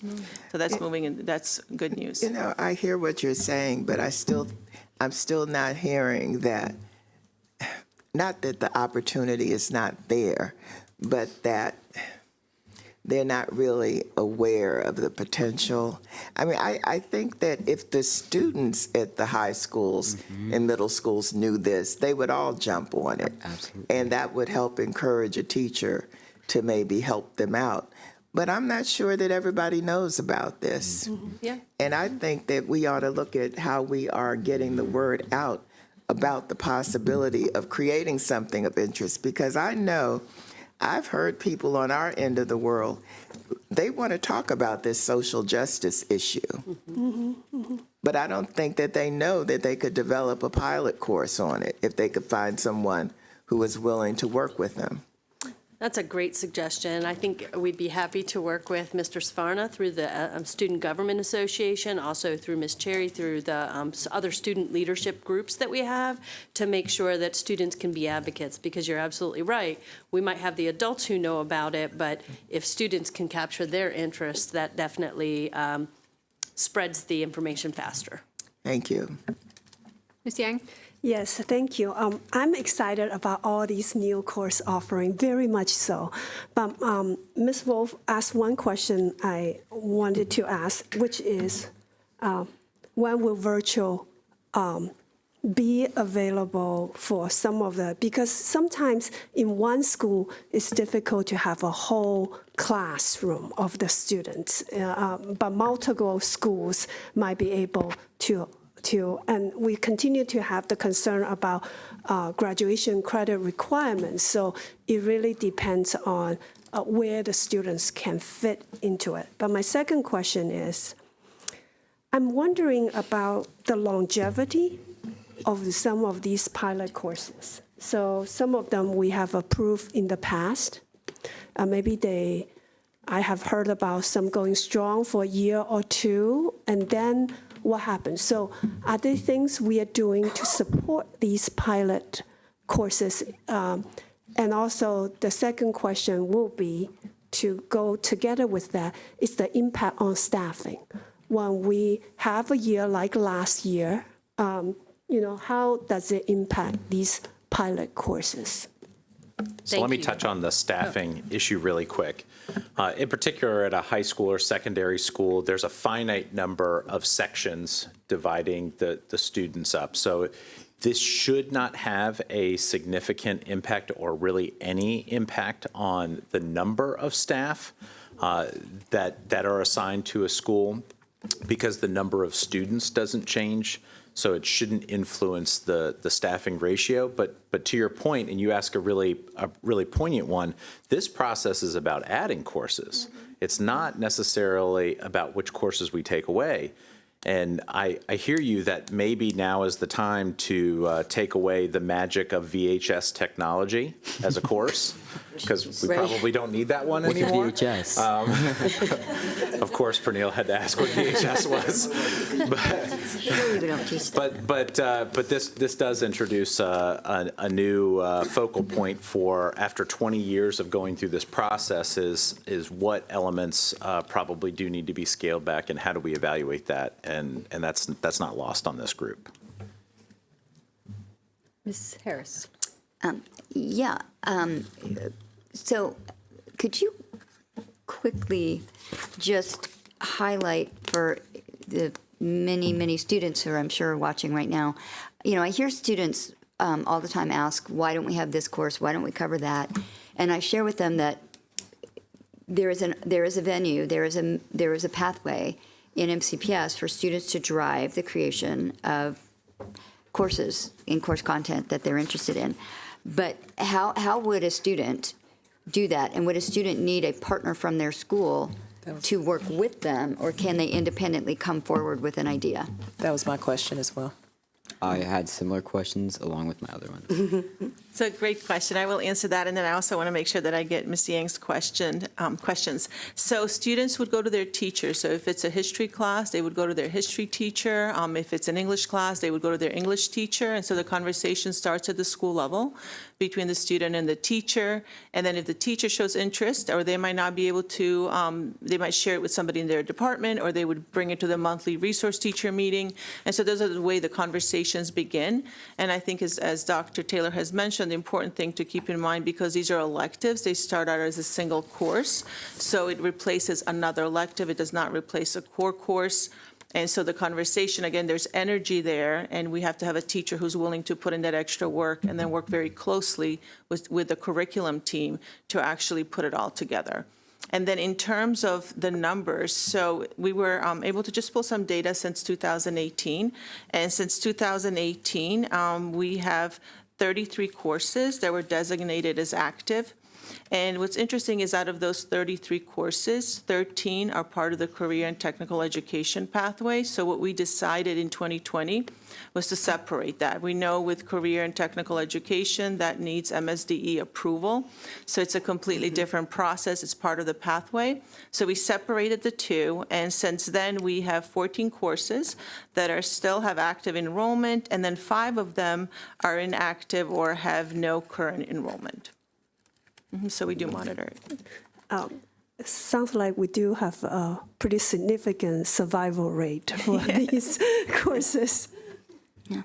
And I mean, to Ms. Wolf's comment, once this partnership happens and a new course is developed and it's approved as a pilot, and whether it's a 1-year or 2-year, and then it moves and receives approval, what efforts are there to actually expand that course into additional schools and assess interest? We hear from students all the time that if they ever look at the MCPS course catalog, which is immense, they see all kinds of courses that they've never heard of, they're not offered at their school, and and that is a reality. And what are we doing to actually, take a class that's already been developed on social justice and just hand that? So as a school that's interested doesn't have to create something, but they can just take what's already been created and operationalize that. So correct. Once it's completed, any school can use it if they're interested, and most importantly, if they have a teacher who can teach it. So it's based on the schedule, it's based on teacher interest. I do think we have an opportunity to think about how we're using online pathway courses. And it's interesting with online pathway to graduation alone, which is an online opportunity for students to complete courses, our numbers have doubled since last year. So I think that there is more and more energy and comfort from students around online courses, and with the courses that are also offered through Montgomery College to dual enrollment, there is an opportunity to see how we could leverage some of that access that students would have if their individual school doesn't offer it. Because I do think we keep talking about equity, but I think we have the capacity to look at each one of our secondary schools and see what electives are where, and identify where there's a lot of variety and where there isn't, and really be a little bit proactive in providing students additional opportunity to take some of these courses. And I know you can't force a teacher to teach something, but making it possible for a student not only to look at a course catalog and say, oh, I wish I could take that, but to be more proactive in providing a greater variety of courses, and then making sure that we are building the demand for students to understand that they have a variety of courses that are available to them and can, that cover a wide range of topics and interests. So because as has already been observed, a lot of these pilot courses seem to all be in the same spaces. And so we have 40 middle schools and 25 high schools, so soon to be 27 high schools. So. Yeah, and a technical opportunity would be when we're doing our master scheduler training, right? Because we train our master schedule builders, and it is an opt-in to courses that are available at district-wide. Schools opt in to select those courses to be able to offer them to students, and then when students sign up, that's what allows a course to run. So technically, we could probably do an enhancement there to make sure that they understand that even if they've never offered that course, that these courses are available and an option. And often what a school can do is run multiple electives, offer multiple electives, and see where the interest lies of the students. Yeah. Mrs. Wondrowski? Yep. So my three colleagues have pretty much covered absolutely everything I was going to say and ask about. So not wanting to be repetitive, I will just say I associate myself with all of them. A little bit of an extension on one of Ms. Wolf's questions about how we're letting kids know that they have the opportunity to do that, is how we're letting kids, making sure that everybody is aware that it's an offering. I've always said, we can have all the best programs in the world, but if kids don't know about it, it's not going to do any good. This is one of my favorite topics that we do, during the year. Years ago, I was at officiating graduation at Magruder High School graduation, and I met this lovely young lady on the stage, and she had just gotten her pilot's license, and so in conversations with Nikki Hazel and stuff like that, we now have a fabulous program at Magruder that started as one of these pilots. So I just love this. I think we get some great ideas, some great potential, for success for our kids. And so thank you for the work that you all do in making sure that they have these opportunities. Mr. Savarna. All right, thank you. I'm going to share a bit of a secret with you guys, but when I was joining the Board of Education and I was talking to our former student member of the board, Sami Saeed, he said that this was one of the most interesting parts of the school year. So no one take offense to any other agenda item, but but he said that this was one of the most interesting parts of the Board of Education work, and I have to agree with him here. I think this is just so cool and so fun and just so interesting, right, to think about the courses that our students can push for and that our teachers can push for, and, you know, just making sure that our curriculum is more engaging, thinking back to, you know, what we just said in terms of our operating budget priorities.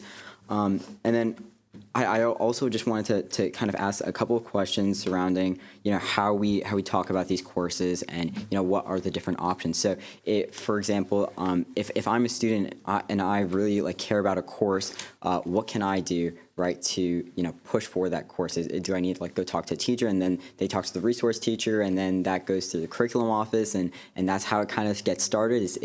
Am I having a general understanding of that process? All right. Yes, you are accurate. My point earlier in response to a question, though, is if students aren't aware that they have this potential. And so we could use your platform and help, and with the Student Government Association, to be able to make sure that we're doing it in a more formal way so that they're aware of what's in what pilot phase. So that would be interesting work. I think students would be interested in it, and I know that there's a lot of looking at what other schools offer to say, hey, we want that as well, and how do you do that as an individual student in your school to be able to have your school opt in? So thank you. Absolutely. And I think this is just a note, one of my personal observations, but something that I would say is a really great place to look is extracurriculars, right? When we think about some of our academic extracurriculars that are really big in some schools, think, for example, like DECA, Model UN, Model Congress, right? A lot of those like after school activities that, you know, very closely align with some of our subject areas that could easily be turned into courses. And I know, like, for example, like DECA and Model Congress are courses in other school systems. I would really suggest looking into partnering with those clubs to see, you know, because they already have a club sponsor, right? You have a group of interested students, so you kind of got two of the major hurdles already out of the way. And those are some things that are, you know, across the county, you see really high involvement in a lot of these clubs. And so that's something I would suggest there. Then I want to talk about really quickly, like when we're looking at like these pilot courses, none of them are ever given core curriculum credit, right? So you wouldn't get English, math, social studies, any of that credit for it? That's correct. Is there a way for these courses to get there, or no? So no, not currently, because the standards are given to us. And so the standards require the depth and length of a full course. And so no, I'm trying to think of how I could possibly do that, but because we still have to address the core standards, those courses are pretty well set. Okay, got it. And then I guess if that's not possible, is it possible to give any of these courses like an honors distinction, for example? Because I know that's something that drives a lot of students to courses in this day and age when, you know, your GPA basically determines what college you get into, and the number of elective courses that you take that aren't weighted is a real serious consideration that students have to take into account when they're talking about, you know, taking elective courses. So. Yeah, I think we'd have to take that back because, again, we don't want to unfairly advantage students, but that happens all the time, is that a course is looked at and considered for whether it is an honors level course based on the amount of work that's in it and based on the rigor of the course. So I would say it's not out of the question. We would just have to enter that cautiously.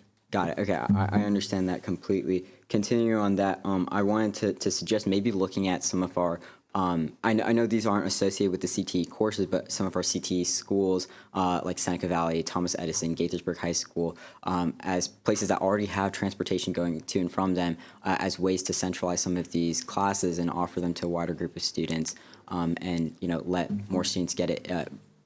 In addition to maybe looking at some of these virtual options that we were talking about for students that prefer, you know, that in-person instruction. And then I did want to, like, as my final note, talk about, you know, thinking about our legislative priority of graduation requirements, right? What does it mean to our students who don't have that much space, you know, to take some of these electives that we're piloting, right? if we're talking about, this is an amazing course here and this is an amazing course here, and, they never get the opportunity to experience that even if they are at that school because they have so many graduation requirements that they have to, I would say trudge through, right, in order to get their diploma, and that they don't have the opportunity to take some of these courses. So that's something that I really would like to echo in our sentiments when we, go and testify or display our legislative priorities to members of the state board. Thank you. Thank you. All right, well, thank you so much for the presentation. It is a fun and exciting topic, so I appreciate it. And now we will move on to the curriculum update. Resolution first. Oh, I'm sorry. I'm going to read the resolution. Perfect, so I'll read that part. So be it resolved that Montgomery County Board of Education approve the following courses as pilot courses or active courses in accordance with the procedures established in Regulation IFA-RA curriculum. Move approval. Second. All in favor, raise your hands. And that is unanimous of those Thank you. present. Thank you. I did want to add a final thing. My middle school teacher, I'm going to give a quick shout out right now, Mr. Doggett, piloted a hip hop course in his middle school, Hollywell's Middle School, that was, first of its kind that I know a lot of students love, and it's still there to this day. So just my final little point. Another one. Curriculum update. Thank you, Madam President. Today, we are seeking the board's approval on the continuation of our adopted math curriculum, Eureka Math, which is implemented at our elementary schools, and Illustrative Math, which is implemented at our middle schools and used for Algebra 1. Our goal is to ensure that the curriculum aligns with the state and national educational standards, improves student outcomes, and that we remain fiscally responsible as we provide our teachers with high-quality curriculum materials and instructional materials.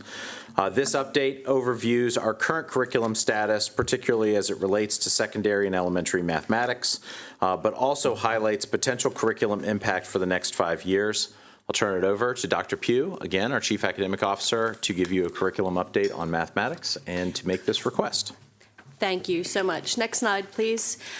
Improving student outcomes and enhancing teaching quality does require stability in our approach to curriculum.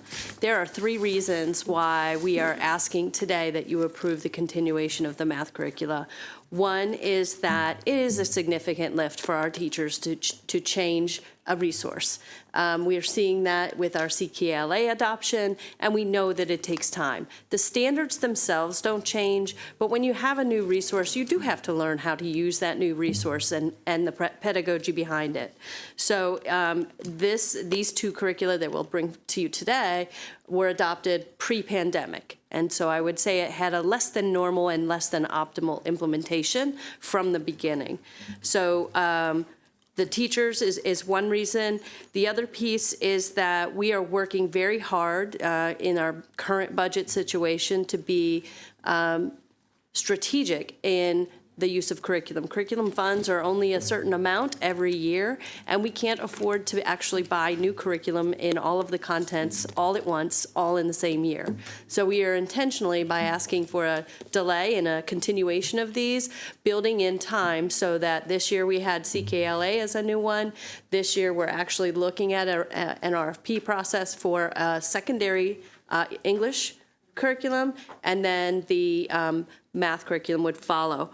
So the third reason, specific to the math, is that the state is actually changing the standards. So those standards are being developed now. Professional development will occur on the standards themselves, which haven't changed since 2012. That professional learning will occur next year for a full adoption of new standards in the following year. So it doesn't make sense to go forward to look for a new curriculum material if we don't have the standards at this point. I also wanted to share with you and make you feel comfortable that both of these curriculum projects that we're talking about today are excellent curriculum products, not just because Peggy Pugh said so, but because the Ed Reports and a huge group of people who went through the selection process, which is very rigorous here in Montgomery County, rated those products and said, yes, they're aligned to the state standards, yes, they're easy enough to implement, and they have resources for teachers, and they should, with good fidelity of implementation, improve our mathematics outcomes. I can say for Eureka Math, over 400 school districts in Texas alone have adopted the Eureka Mathematics due to its strong alignment with standards. Illustrative Math is implemented in over 1,600 school districts, reaching more than 2.6 million students. Again, for the same reasons, high Ed Reports rating. Next slide, please. So our focus is on the board's priority in improving mathematics and literacy, also in alignment with the Blueprint for Maryland's Future, which requires students to be college and career ready by the end of 10th grade, which for us means that they should be successful on the state exams in their mathematics courses year over year, and ultimately at the end of Algebra 1 is the designation of they have achieved that college and career readiness. Next slide, please. And I'll now turn it over to Stephanie Brandt to go into more detail about how this is operationalized. Regulation IFA-RA curriculum requires that any curriculum must be reviewed and approved by the Board of Ed once it exceeds a 5-year usage period. This regulation ensures that all core curricula are evaluated periodically to guarantee alignment with district goals and educational standards. Today, we request board approval to continue using the current elementary and secondary math curricula beyond 5 years. Approval will allow us to continue our efforts towards improving student outcomes while maintaining the stability that teachers and students need. To provide even more context, this slide shows a visual of our 5-year curriculum update cycle that allows stability and continuous improvement. This slide outlines sample content areas and the timeline for implementation and review from 2024 to 2029. For example, this school year, we implemented Amplify CKLA curriculum for elementary English language arts, which will continue to be implemented yearly.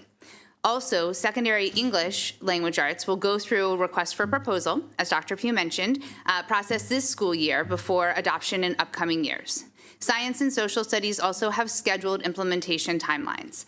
The plan ensures that each subject receives regular attention, allowing for timely updates, teacher training, and feedback integration. Next slide, please. Students in grades pre-K to 5 currently utilize Eureka Math as the curricular material. It was selected for its alignment with our current Maryland college and career ready standards, and its rigor and coherence from one grade level to the next to build a deep understanding for mathematics for all students.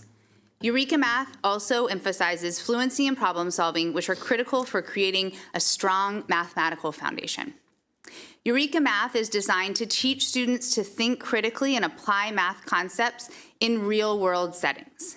By moving beyond memorization, Eureka Math encourages students to see math as relevant in their daily lives, whether it's budgeting, planning for projects, or even analyzing data. In addition to promoting real-world applications, Eureka Math provides essential tools for diagnosing learning gaps and resources for addressing them.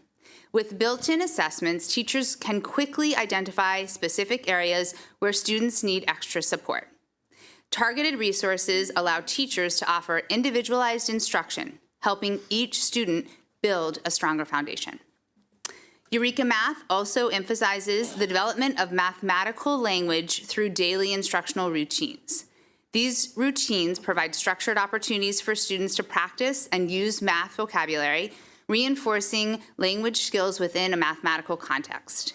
As students grow more fluent in expressing mathematical ideas, they gain confidence and deepen their understanding, enhancing their ability to solve problems collaboratively.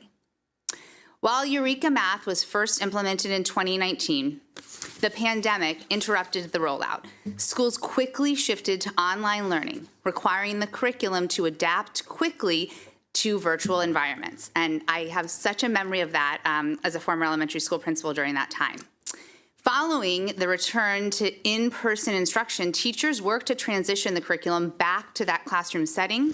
In the past 2 years, continued professional development for teachers and school leaders have been a cornerstone of Eureka Math's re-implementation, helping educators deepen their understanding and consistently apply the curriculum's methods of effective support.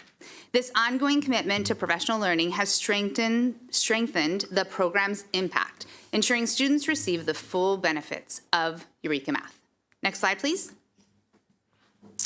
So shifting to secondary, illustrative math is the curriculum utilized for our middle school math courses and Algebra 1. Illustrative math progresses through real-world problems and models that guide students to become mathematical thinkers. Rather than just memorizing formulas, students are encouraged to explore and understand mathematical concepts through practical applications. This real-world focus helps students connect math and daily life, supporting deeper engagement and the retention of concepts. To ensure that all students can succeed, illustrative math includes teacher guidance and tools in every lesson for monitoring progress and identifying strategies tailored to meet the needs of special populations. To support monitoring progress, the curriculum explicitly recommends using data. I do believe you all remember the cool down piece that perhaps Mr. Valera shared on how his school, the October 22nd board meeting, when he really shared how his school responds to this data daily. Illustrative math focuses on students having a deep understanding of what they are learning.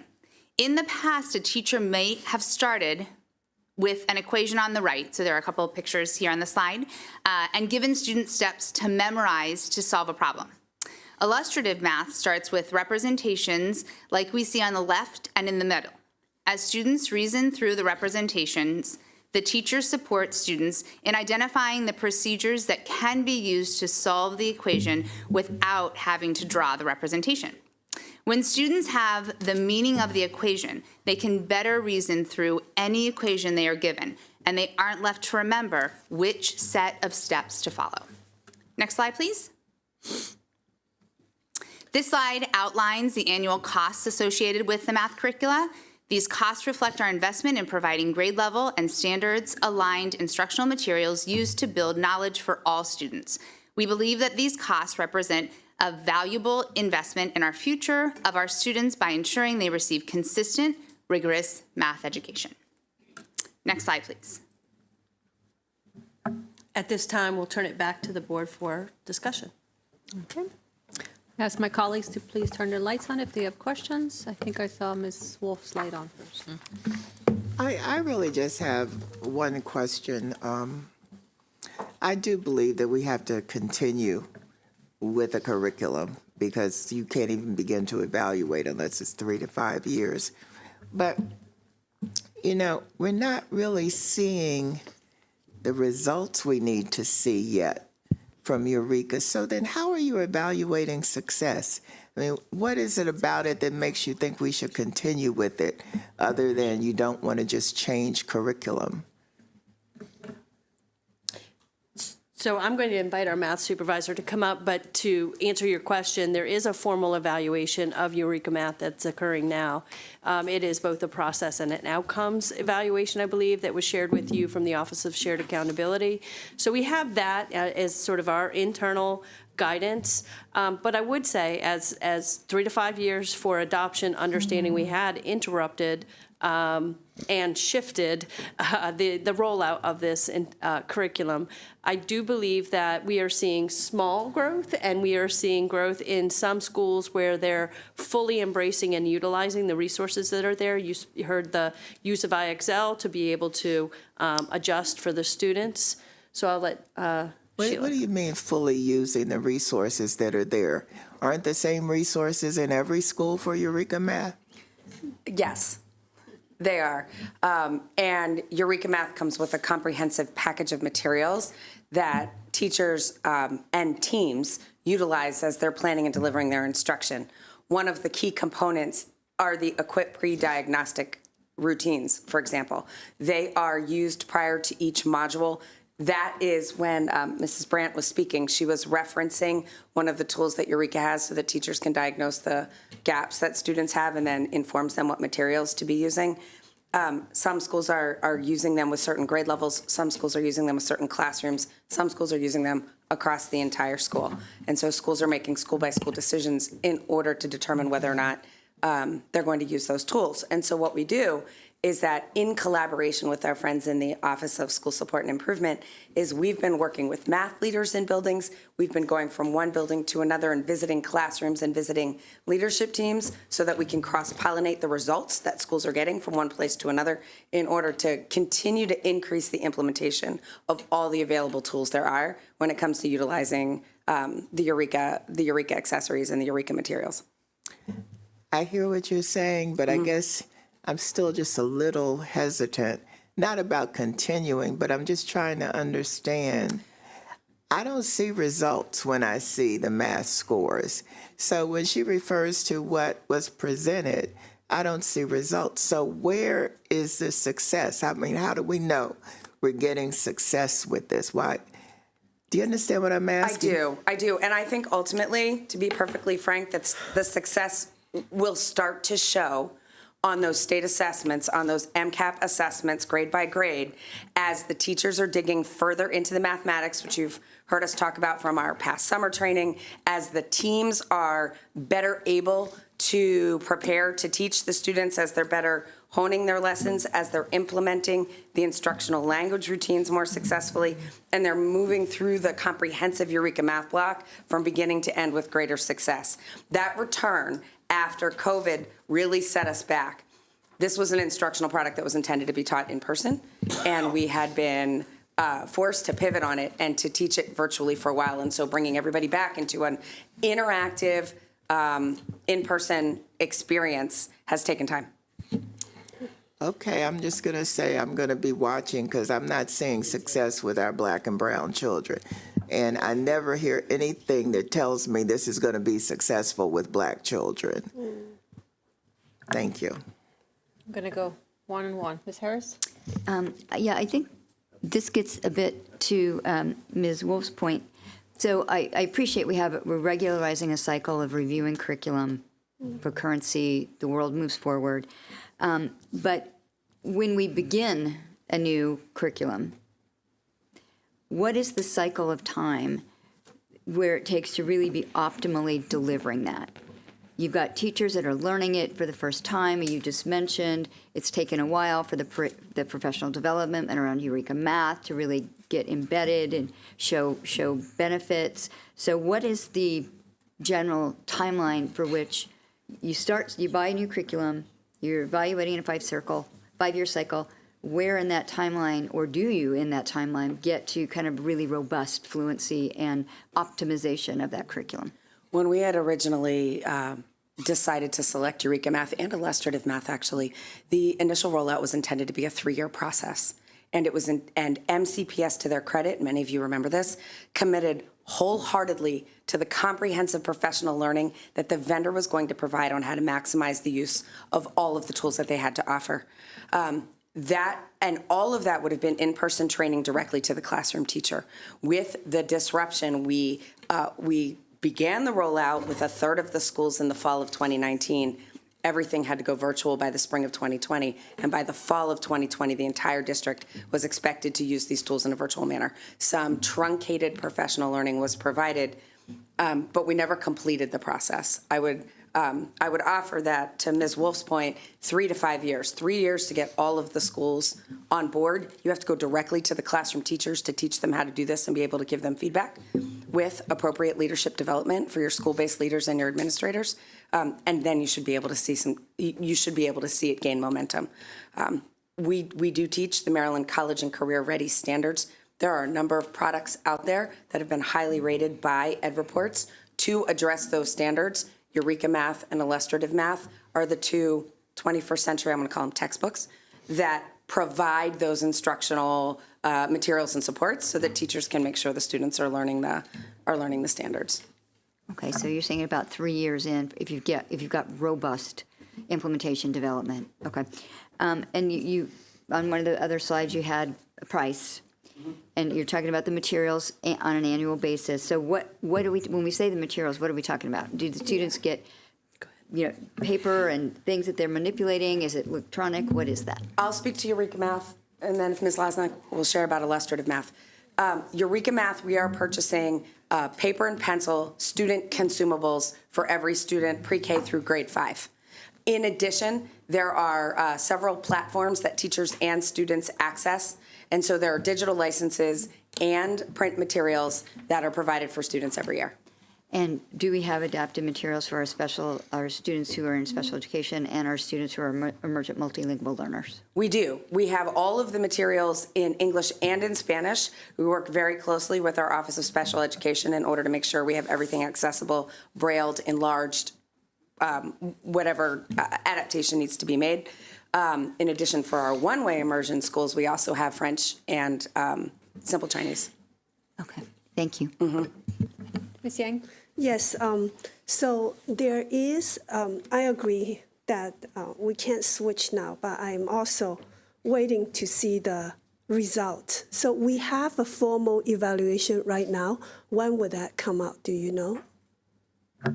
I'll have to double check, but I was thinking it was summer. For some reason, I was aligning with that, but I can find that out. In the future, I know the pandemic did a thing with this rollout, but in the future, whenever we have to extend a curriculum contract, it will be very helpful to actually have the evaluation first before we have to do the extension.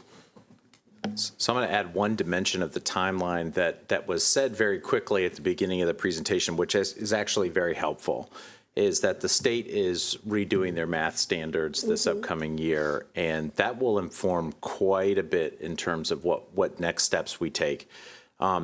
In a lot of ways, this is a continuation of the current standards as they are right now, and making sure that we have a curriculum that aligns with that current standard. That's a good idea. Seeing what changes come from the state may inform what next steps we take. So we may even come back to you next year at around this time to reevaluate if there are substantial changes. And that might be smart, and you can have that evaluation in hand at that time as well. One other question I have is about the cost. Are there any hidden costs that we are not aware of? Training, other materials? So at middle school through Algebra 1, we pay for the digital license, just similar to elementary, and we have student workbooks. And the vendor also provides additional opportunities for professional learning that we can pay for. And then we still have a few rollover professional learnings that from the initial contract of how to just get on the platform for which the curriculum is on and how to use that and make edits to it and different things like that. So we roll that out every year for new teachers to the curriculum. And so we still have some of that left over that we are continuing to roll over. But if any additional training we want, we will have to purchase it. Correct. Sevens. Sure. So I love how you put in there that we started before the pandemic, right? And I know our some of our students were, particularly our Black and Latino students, were not where we wanted to be prior to the pandemic. But I think it's important for the community to hear and know that there were some changes that were put in place because we thought that this new curriculum would definitely do it for our students. And of course, during the pandemic, it was very hard to learn during the virtual process. So I'm going to associate myself with the comments of Ms. Yang and with Ms. Wolf. So my question is, another question that I have since they've asked is, what do we have, or is there anything for our parents? Because as we have our children doing this work, I know the board is always a priority to make sure that there's resources for parents. Or is there anything for Eureka Math that parents can utilize? Because I tell you, the one thing that you always hear is this new math. I can't help our kids. And I know schools will host different, math nights, but what can parents touch and be able to get for their kids? Eureka Math, one of the reasons that we selected Eureka Math, besides all of the available professional learning and all of the embedded resources, was the vast array of parent resources that are already available, both in English and in Spanish. Many of them are available directly on the MCPS website, and some of them are ones that teachers and schools use daily in their classrooms. For every lesson in Eureka Math, there is a homework helper, for example, which gives you a sample problem of how the lesson was taught in class that day and gives the parents hints on how to help their child with the homework that night, available in English and in Spanish. The units for Eureka Math are broken down into topics. There are overview topic tip sheets for every topic, for every grade level, English and Spanish, that schools send home as they're using them with their children. Okay, so then you just said that schools send home, because how do our parents, I was going to say, how do our parents even know? Go to the website, you can find this information, because they may not. I know there was just a community town hall like last Monday at a church, and just afterwards there were so many questions that parents had just about the system overall and how to better support their students. And there's just so much that, as much as we communicate, like there's people that are still not receiving the information and have a ton of questions. So how do we ensuring that there's some type of standardization across the entire district as to how parents are getting that or receiving that information, so that we know they actually do have it to be able to support their students? Because that's the biggest thing. If parents can't help, it is a drawback for some of our students.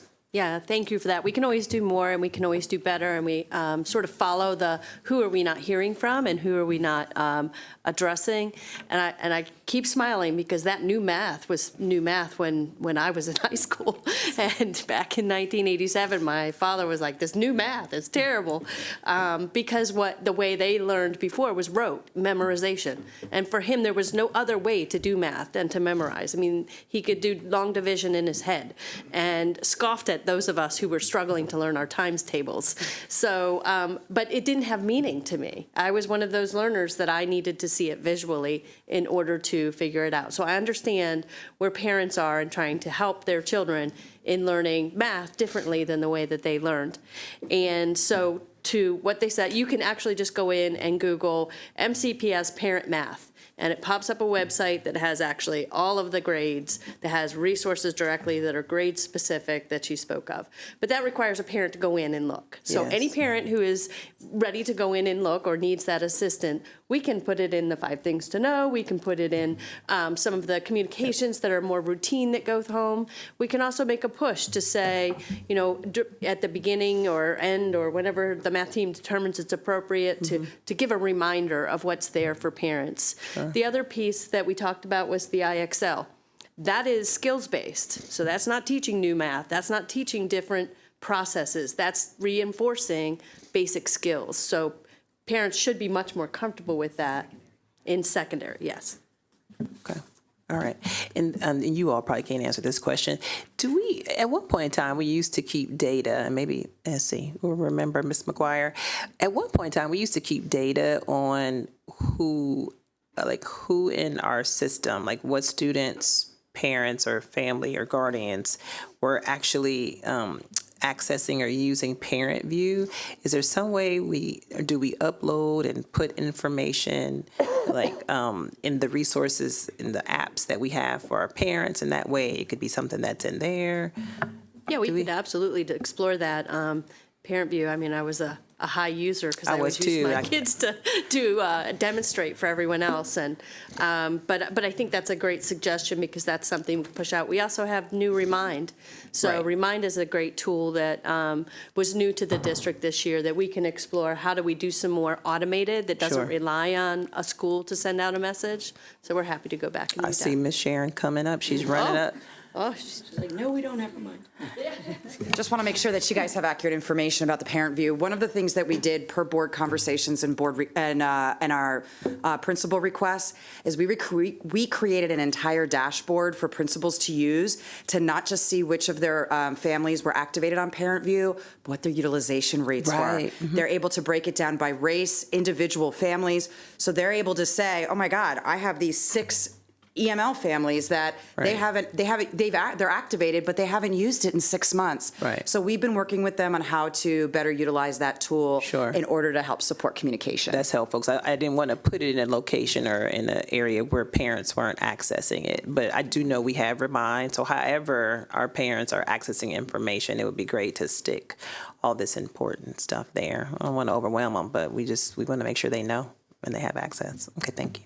We are working on math night to have in the spring, and so we're working to do one up county and one a little more down county. That's perfect. To do exactly what you're talking about. Right. Here's where resources are. Here's how we're teaching students. Here's the kind of questions that you can do. Here is how we do math programming and different things like that, and helping to make that connection with the community, so that we build the relationship within our central services directly to parents. That's perfect. And I think it behooves the district to not only depend and rely on the schools, but for the community to see everyone out there from central office, right? Because they don't know, and that'll be another opportunity for them to know where to get the district information. So that's something that we heard at that community town hall meeting as well, and it was very well attended. So we could find a way to to provide childcare services, and what they did is they put a limit. They just said, okay, we have enough space for 50 people, for 50 students, and they fed. I mean, they had small snacks, but it was a really, really big turnout. So making it a location that's accessible, right, that's inviting and welcoming to families will make a huge difference and make it an even bigger success. But thank you for thinking about that, because that's really what's needed as well. Mr. Savarna? Yes, thank you. So this program was started right before the pandemic, I'm assuming 19-20 school year, the Eureka Math program. And you said that usually it takes between 3 to 5 years to fully start to see, like 3 years at a minimum to start to see like benefits coming out of the program. My question is, like, during the pandemic, was there, were we also still teaching teachers, right, doing the professional development with the teachers on how to teach it in person, with the assumption that, when we get back into school, they're going to have to teach this in person? Or was it, kind of crisis mode, all hands on deck, just trying to get done what we could get done? So given the circumstances, all of the professional learning was virtual professional learning. There was nothing in person at that point. And it was focused on a very intensive, truncated, comprehensive summary, I guess, of what all the components of Eureka Math are, right? They took all of the trainings that they typically would have done in person all day, and they shrunk them down so they could do them in a more intensive, concentrated, that's the word I'm looking for, a more concentrated approach to the tools that Eureka had to offer and how that math block pieces together in order to address the standards that we're expected to teach here in Maryland. So it was not about what you do when you transition back into person. It really was, how do I just teach right now? Okay, got it. And then so when did that professional development around, teaching the teachers how to do it in person, how to really utilize these resources really start? The only schools that received the training for the in-person delivery were in the fall of 2019. So that was the first cohort of schools going in. When we returned to in-person instruction, we did not repeat the introductory training that schools had already received. So after the pandemic, when did the professional development start again? Are you saying that It continued with the subsequent modules, but they remained virtual and they remained compressed. So we did not go back and then offer for the people who hadn't had it yet the in-person training that had started the fall of 2019. We didn't go backward to go forward. We kept moving forward. So the teachers did not receive in-person training. Okay, so for example, like the beginning modules of Eureka Math, right? Those were like for the teachers who are teaching it right now, they're still working off of the information that they learned over the pandemic with the truncated versions, or did they get updated training over it? That's my real question. The elementary schools have a designated school-based leader who supports mathematics instruction. So in each of the schools, those coaches have been working with, those instructional leaders have been working with grade level teams when they transitioned back to in-person and then to improve their instruction day to day now.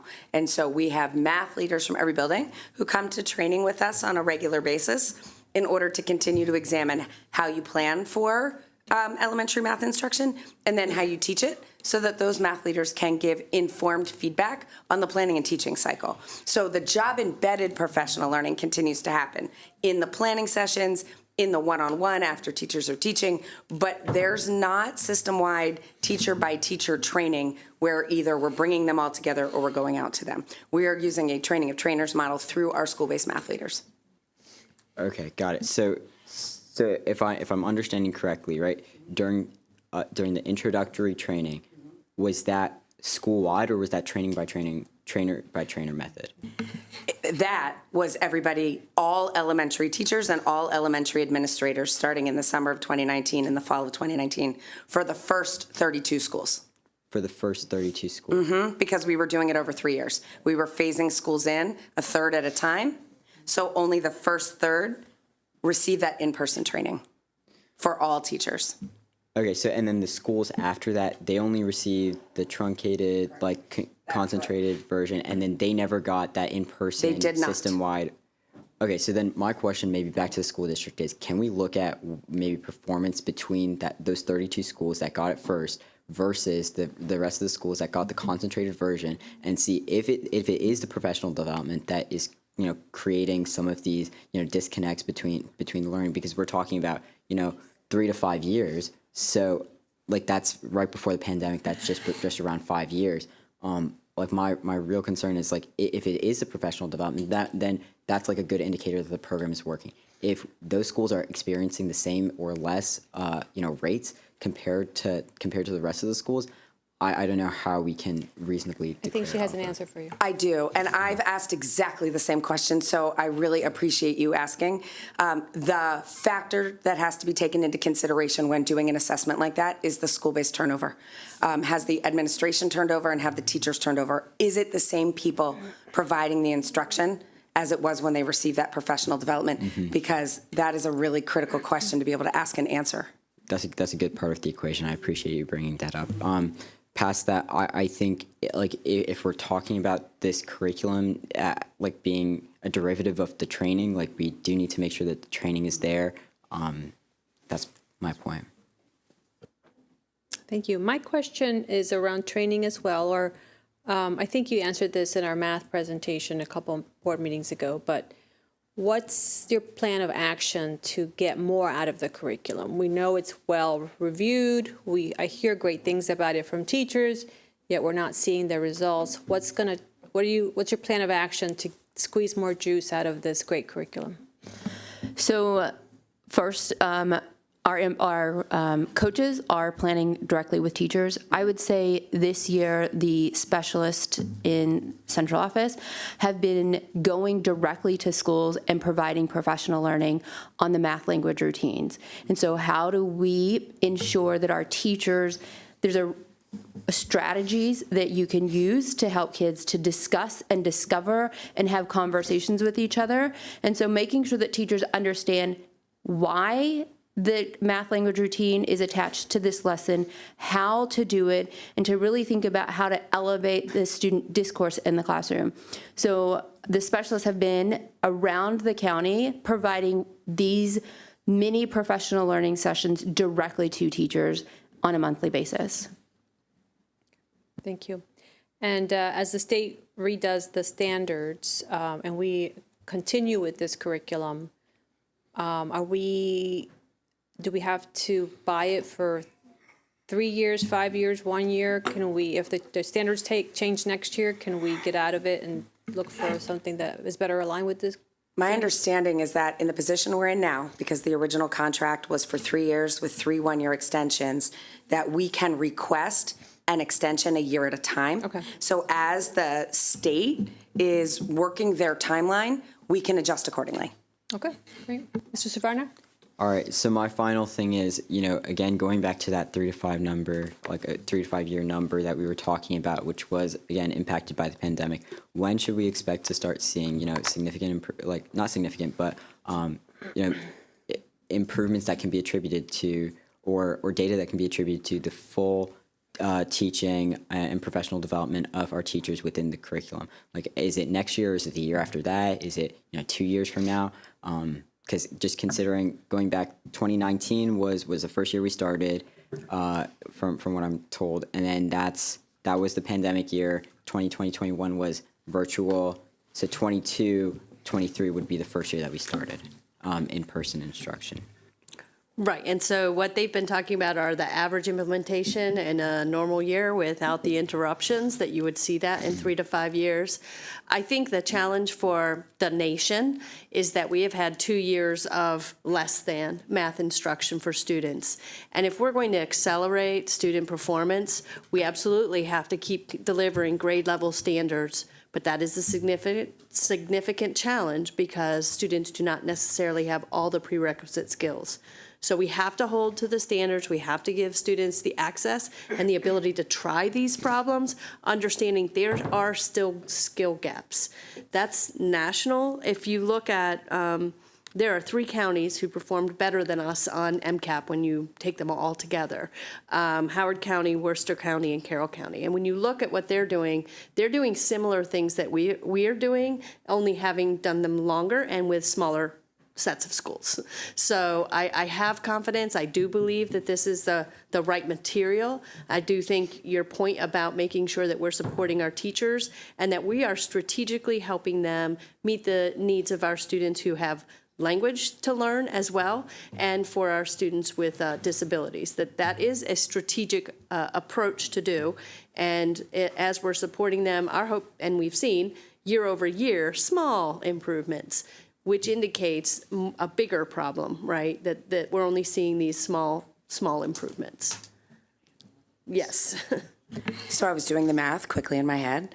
Our current 3rd graders were the ones who started full on in person in kindergarten with only Eureka Math. They did not come in and start in Curriculum 2.0 and transition to Eureka Math, and they were not impacted by virtual instruction. So we have very high hopes for our K1, 2, 3 as we're watching that data and we're watching these children who have had the full comprehensive standards-aligned rigorous experience. So our 3rd graders are the ones that we should be looking at as kind of the benchmarks. They're the first ones, but yes, I'd look at 3rd, 2nd, and 1st together. All right, thank you. Mm-hmm. Ms. Harris? Yeah, just one quick follow-up from me, following up on some of Mrs. Evans' questions about how we are helping parents help their students. And, the resources that you mentioned, things are going home in English and Spanish. We have this portal. But a very engaged parent reached out to me whose student would have been getting Eureka Math in elementary school, who said they were totally unaware that any of those resources existed. And so how are we making sure and holding our schools accountable for actually sharing that information with parents in ways that parents in their community will receive it and attend to it? At the central level, every marking period, we provide the school-based math leader with reminders for every grade level, what's available in each marking period, what's being assessed, what's being taught, and what tools to push out. We do have documents that we continue to update and share with the schools and encourage them to share them with parents. And we also do our best through things like our curriculum advisory, our MCCPTA, our partnership with the NAACP, and making sure that we're putting the information and the questions in those groups' hands to help their parents know what to ask. Are you partnering with the schools team to make sure they can also follow through with principals to make sure the principals are actually ensuring their teachers are distributing the resources? Because so many times we all sit here and we talk about all these things MCPS is doing, and the parents are like, it's not happening at my school. So how are we really holding everybody accountable up and down the chain for sharing out these kinds of resources? Yeah, thank you for that, because it does require the combination of knowing what to do and then making sure that we're doing it. And so we have just recently begun, we met yesterday with the schools directors and the OSIP directors and the special ed directors to talk about scheduling out what are those critical pieces, because they're all working together on these school support teams to actually review the data of schools, going out to schools, working with the principal as part of the school improvement process. So is that a space where we can embed the reminders to give parents access to the information? So thank you for that. Yeah, and I mean, I thank you for elevating, again, MCCPTA is a great partner in this work, because those parents, if you engage them and say, you should have gotten they've got a big e-list. They can send that reminder out, and you can get immediate feedback from schools all across the county with parents saying, yes, we did, or no, we didn't, and there's an extra data point for you. Okay. Seeing no other lights on, I want to thank you so much for the presentation, and we have a resolution to read. Resolved that the Board of Education approves the continuation of Eureka Mathematics and Illustrative Mathematics as core components of the district's math curriculum, ensuring that these curricula remain integral into meeting the diverse needs of all students. This approval underscores the board's commitment to providing rigorous, high-quality math education that aligns with state standards and prepares students for college, career, and life success. Move approval. Second. All in favor, raise your hands. And that is unanimous. Thank you so much. Okay, moving on to our next agenda item, item number 9, Human Capital Management Implementation. Dr. Taylor. In order to perform our critical function of teaching and learning, it requires many hands to do that. As a matter of fact, it requires nearly 25,000 full-time employees plus nearly 10,000 other part-time employees to make that happen. In order to make that happen and to do so successfully, we need to make sure that our employees are well taken care of and that we are good stewards of their data, everything from their time and attendance to their appraisal reports. Today, you will receive an overview of the upcoming December launch of Montgomery County Public Schools' new human capital management system called MCPS Hub Plus. We are transitioning from a system that we have been using for more than 20 years and streamlining our business processes to enhance the employee experience by providing a self-service, mobile-friendly platform for managing timesheets, leave requests, and personnel information. The new system will allow MCPS to grow and adapt to our evolving needs over time. We encourage all of our employees to engage with us and in the new system to provide feedback as we launch this process. We will be determining ways for continuous improvement to occur and for updates to the system to happen as we receive that feedback.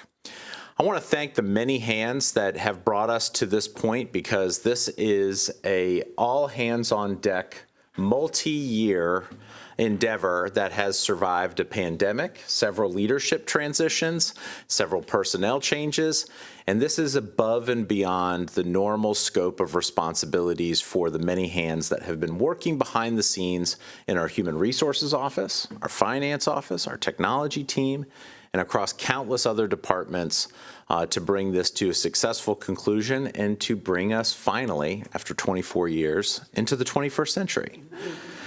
In terms of our human resources information system. So at this time, it's my pleasure to turn it over to our Chief of Strategic Initiatives, Ms. Stephanie Sharon, who will guide today's presentation, and there's lots to talk about. Thank you, Dr. Taylor. If we could go to the next slide. As Dr. Taylor set up in the conversation and in his opening, we are updating our human resources information system with a modernized cloud-based HCM platform, and we are going live with HCM in December of 2024.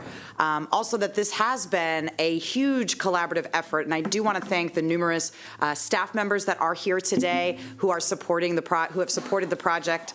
They have been the project leads who've been working on this, as well as some of our vendor partners, including Power School, AST, and ADP, who came out here to support this launch that's going to be happening soon. This is really going to serve our district as a one-stop shop.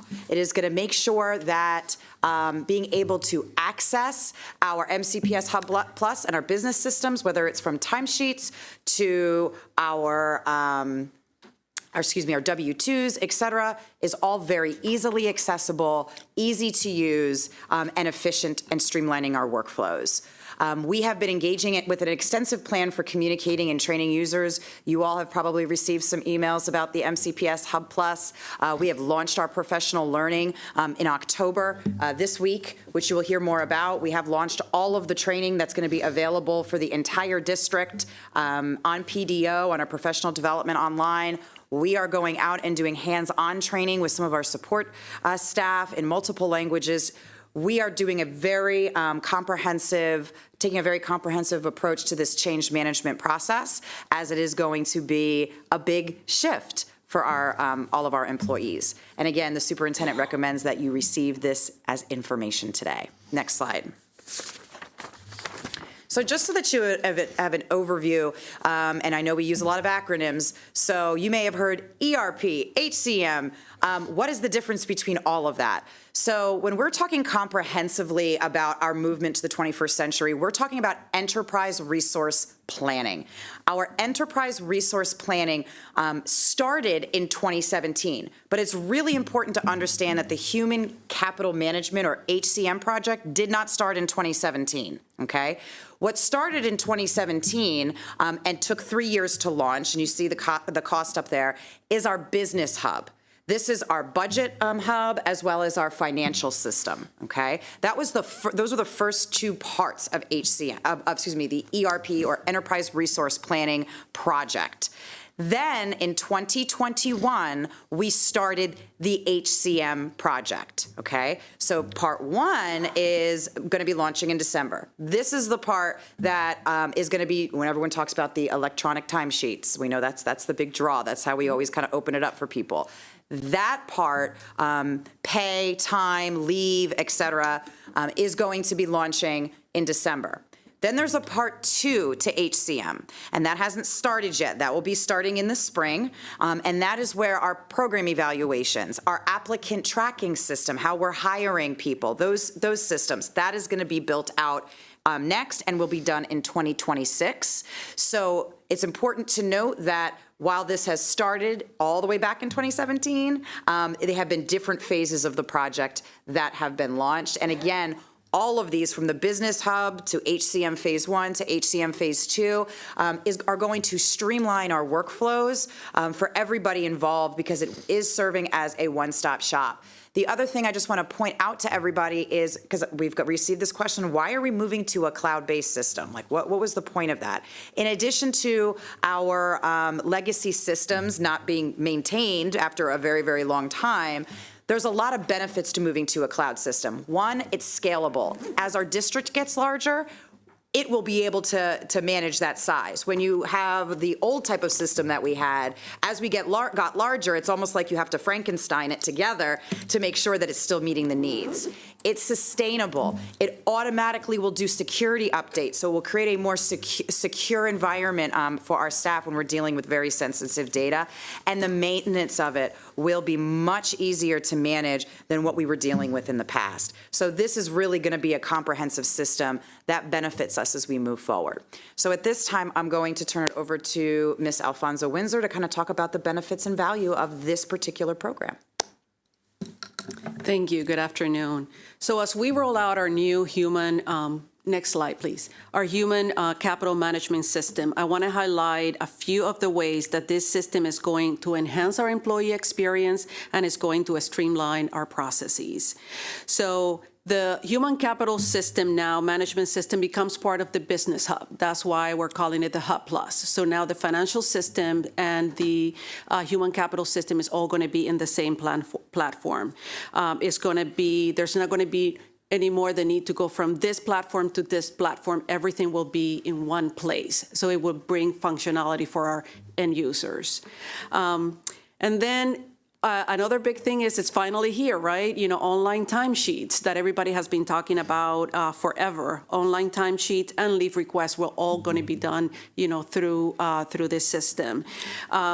There's going to be a few exceptions, you know, that are not going to be online. For example, our bus drivers and our bus attendants, they're going to continue using their system because it's more functional for them. And that system will integrate with the human capital management system. And there's going to be a few temporary part-time positions, some rovers or substitutes that work in our schools that will still be using paper timesheets. But everyone else will be entering their time online, and their leave will be approved online as well. This will also going to enhance our self-service functionality for our employees. They're going to be able to access all kinds of benefits information and their salary information online in this place, and it's going to be mobile ready, so they're going to be able to access it through their phones and so on.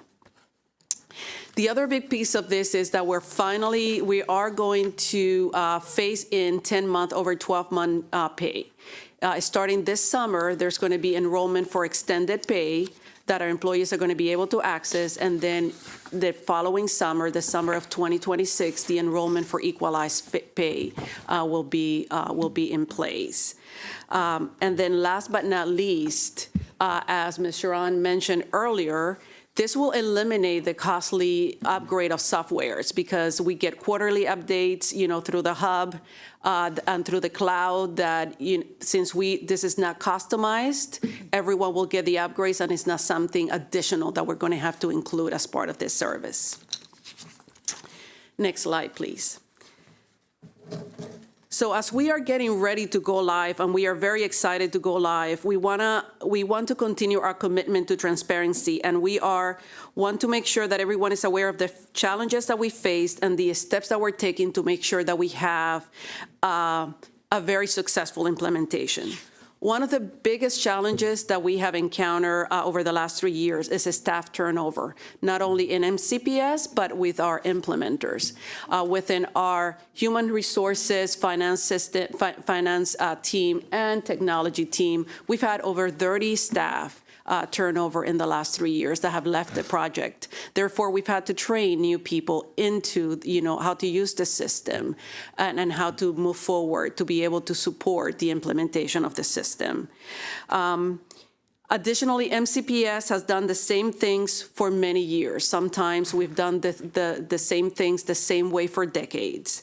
So adapting all our processes to this new system, has taken some time and has revealed the way that we need to evaluate how to do things differently. So that has taken some time, and that has been one of our biggest challenges, some of that change management process.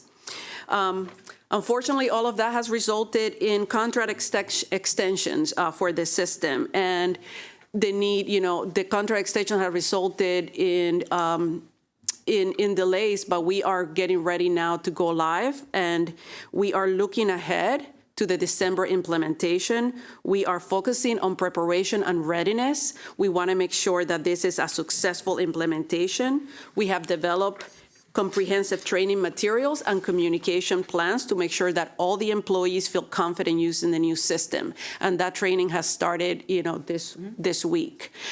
We have done rigorous testing. We're actually still in the process of testing, some of the pieces of this system to make sure that we have minimal technical issues when we launch in December. That's one of the key things that we want to make sure that we don't suffer we don't have to go back on anything.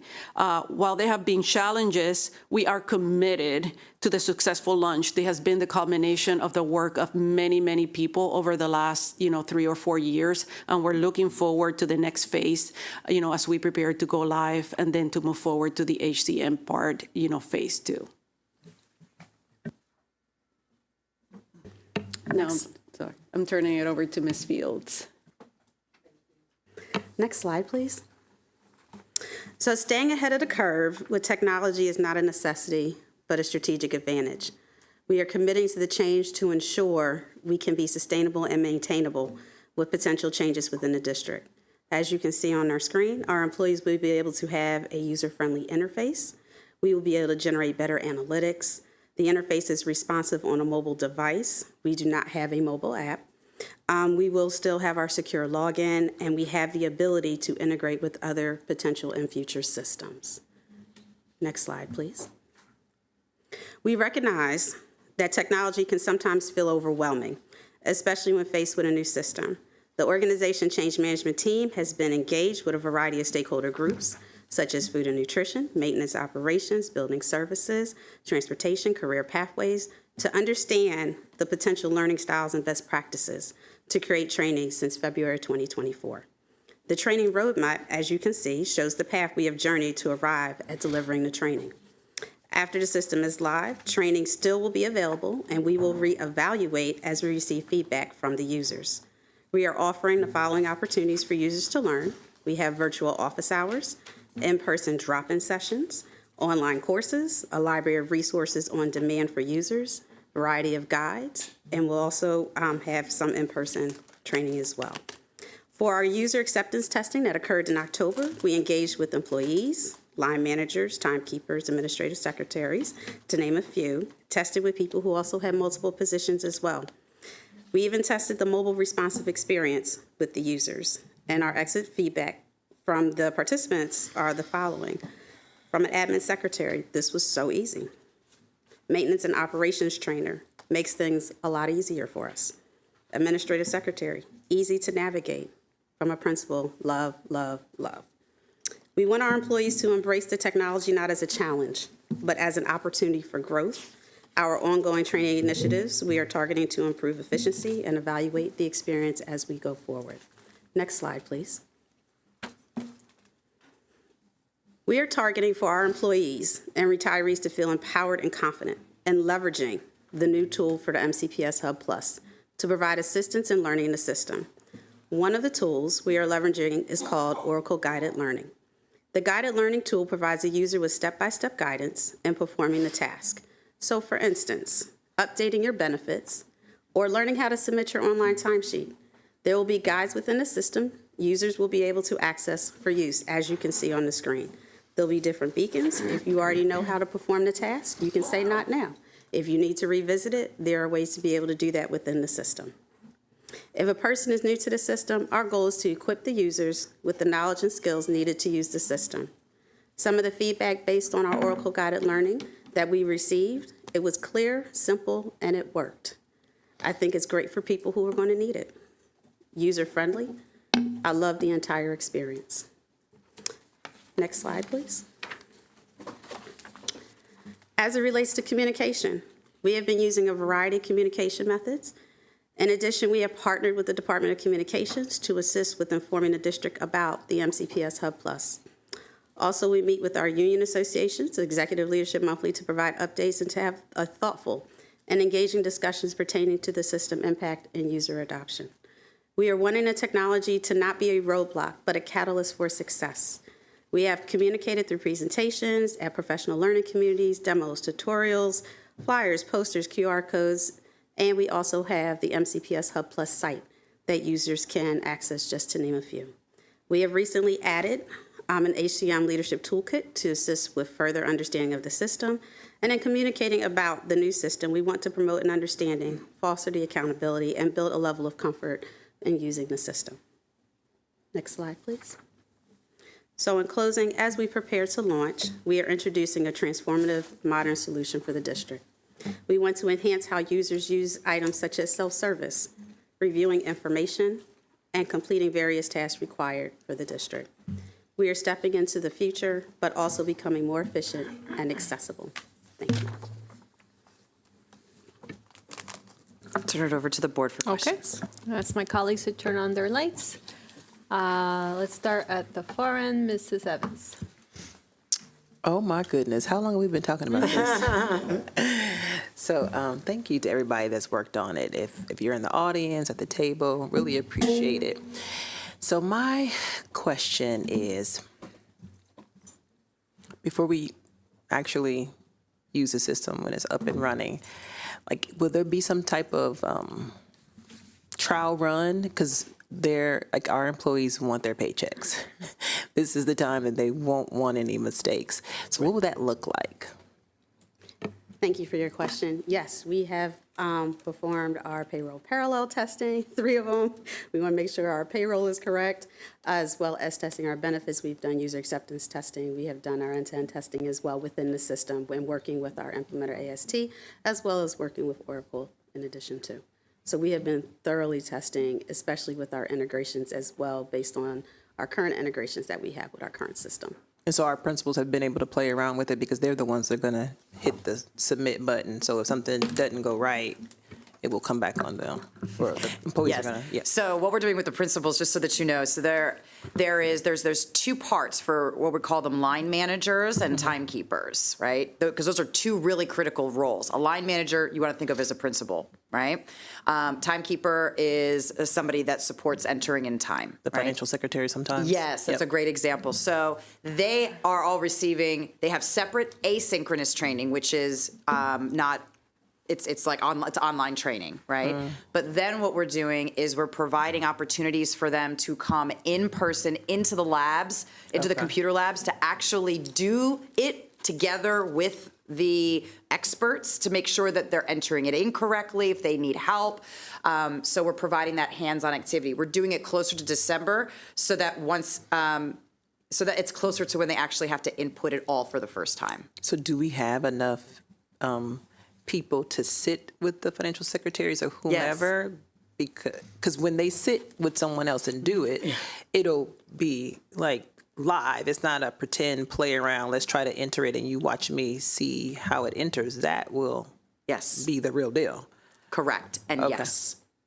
Yes, we do. Okay. All right. Mrs. Mondreski? Yep. So I'm just going to say, what a great presentation for my last board meeting. I've been listening to this plan since 2017, and I'm so happy that it's actually going to go live. I didn't have many questions. My question's very similar to Ms. Evans in terms of just what would be the difference for hourly versus salary employees? Is it, I don't actually really know how it's done now, but does everybody keep timesheets? And that's what I thought. So it's the same way. So you still have to go in and input every single day, whether you're there. So if you are a salary employee, you only have to document if you're going to be out. Oh, so you okay. only have to report leave. If you're an hourly employee, you will have to go in and enter for every day that you worked, the days that you worked. Okay, thank you. Well, great presentation. I feel like you answered a lot of what would have been my questions. And I just really appreciate the work everybody's done on all of this across the board. Thank you. Ms. Harris? Yes, I am. When I started teaching in the system in 2016 and they handed me a paper timesheet, I was a little surprised. But every 2 weeks, religiously, those things showed up in your mailbox, and the executive assistant would hound you relentlessly until you got that thing filled out. So and we've been hearing from teachers for a very long time. Why are we still doing paper timesheets? So this is quite an advance. How are we making sure, so you talked about training the line managers and training the timekeepers, how are we training the end users, the teachers and the staff members to actually use this device so they're not going to get a paper timesheet in their mailbox anymore. So how are we getting them ready? Thank you for your question. Yes, they will still have an opportunity to log into my PDO, Professional Development Online Canvas system as well. The other area that we are doing, if they have the drop-in sessions, so we're trying to offer as many different things as possible. Also within the platform, as I showed earlier, guided learning.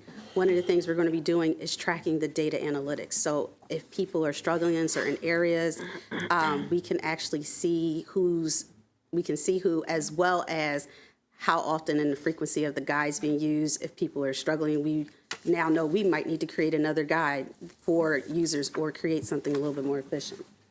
Just to add on to that, Ms. Harris, so November 13th is when the training for every employee opens, right? Outside of line managers, outside of timekeepers, right? Because they have a unique training. So November 13th, it opens for everybody. We've actually sent out guidance to school leaders as well as central office leaders to say, this is coming, make sure all of your employees get trained on it because it's an asynchronous training, right? So for instance, in my office, I created a whole accountability chart today to say, I want to make sure I know everybody has actually participated and taken the training so they know what to do. Then the first week in December, we're holding voluntary drop-in sessions for maybe people that are like, oh my God, I'm overwhelmed, right? In addition to that, we also recognized in our collaboration with some of our district-wide professional learning folks across spaces that some of our support staff and operations folks really felt like they needed to provide a little bit more of a hands-on training experience versus way some other groups felt about the training. So we're actually going out on site to allow them to play in the system and provide them a little bit more of a one-on-one approach. And we're also going to be doing that in December. So we're kind of taking it in a differentiated way.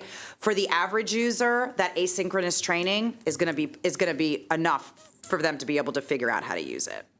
So, when I look at this, like on slide 8, there's a lot of utilities here. So does this asynchronous training kind of walk everybody through everything that they can use this app for?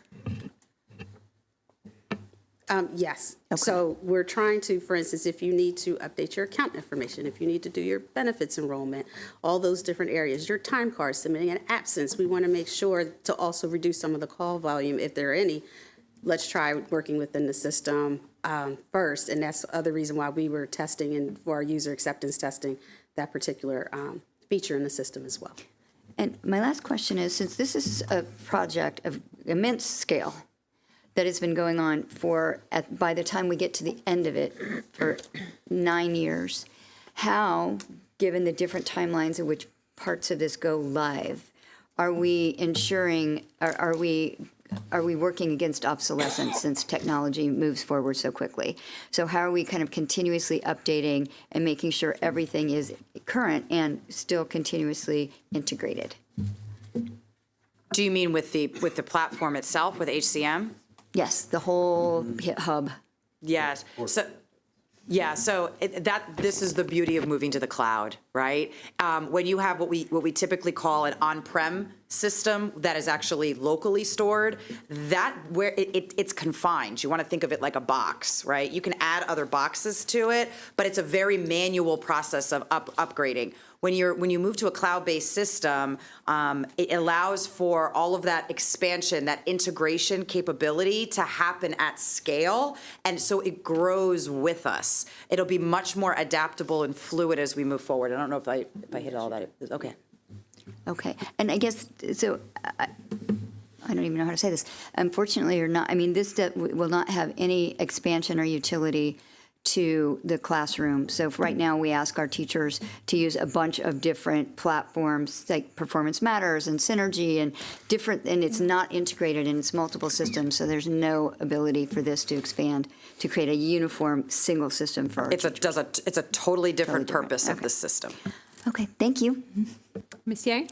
Okay, thank you. Thank you, everyone who has a hand in making this a reality, a soon reality for all of us. I have 2 questions. Question number 1 is the training for our supporting staff. We have people in food and nutrition services. We have people as our building service and maintenance. Are the training materials available in other languages? We're looking to make them available in the other languages, yes. And the training is coming on site, online on November 13th. Would that happen before November 13th? The online training is November 13th, but in December for the maintenance operations, we're actually coordinating for an in-person for drop-in sessions. In other languages, in English? Oh, no, in person for the training. In person, but I'm saying are the training available in other languages, whether it's online, asynchronous, or in person? Yeah. So within the system, my answer is two ways. Within the system, there is a language feature within the system that allows for us to utilize different languages. That is something we are currently exploring to be able to reach those other audiences where English may not be their first language. So it's something that is offered within the Oracle platform that we're currently using and getting ready to launch with. So we're investigating, so there will be more information coming soon pertaining to that within the system to be able to say, oh, this person needs this in Spanish versus in English, to be able to offer that. So training is right now is only available in English. As of right now, yes. As of right now, I do have some concern because I know that a large portion of our supporting professionals speak another language as primary language, so we might need to take a look at that. Second question I have is about the cost. Is there annual cost associated with using this cloud platform? Yes, there's always there's always an annual cost, right? The licenses for the products, the managed services in case we have any technical difficulties. So there is, and I believe it's about almost $4 million every year that we're going to have to assume in maintenance costs. Then together with that is, with our contract with them, how long is the contract, and how do we project future cost increase? Well, that is part of the contract negotiations right now, and I think, correct me if I'm wrong, but we're going to have to extend the contract in the next year. So it's we're a gonna yearly contract right now? So like every contract that we have is normally done for 3 years, then there's 1 year extension, up to 2 1-year extensions, and then we have to again look at, updating the contract. Yeah, I think that's all important factors for us to look at. If the contract is based on usage, number of people, user, and I think this is something for all of us to be super aware of. Thank you. I have a few questions. In your third slide where you have the planning timeline, the Business Hub launched in 2017 through 2020. Can you give me a few examples, just really briefly, of what that encompassed?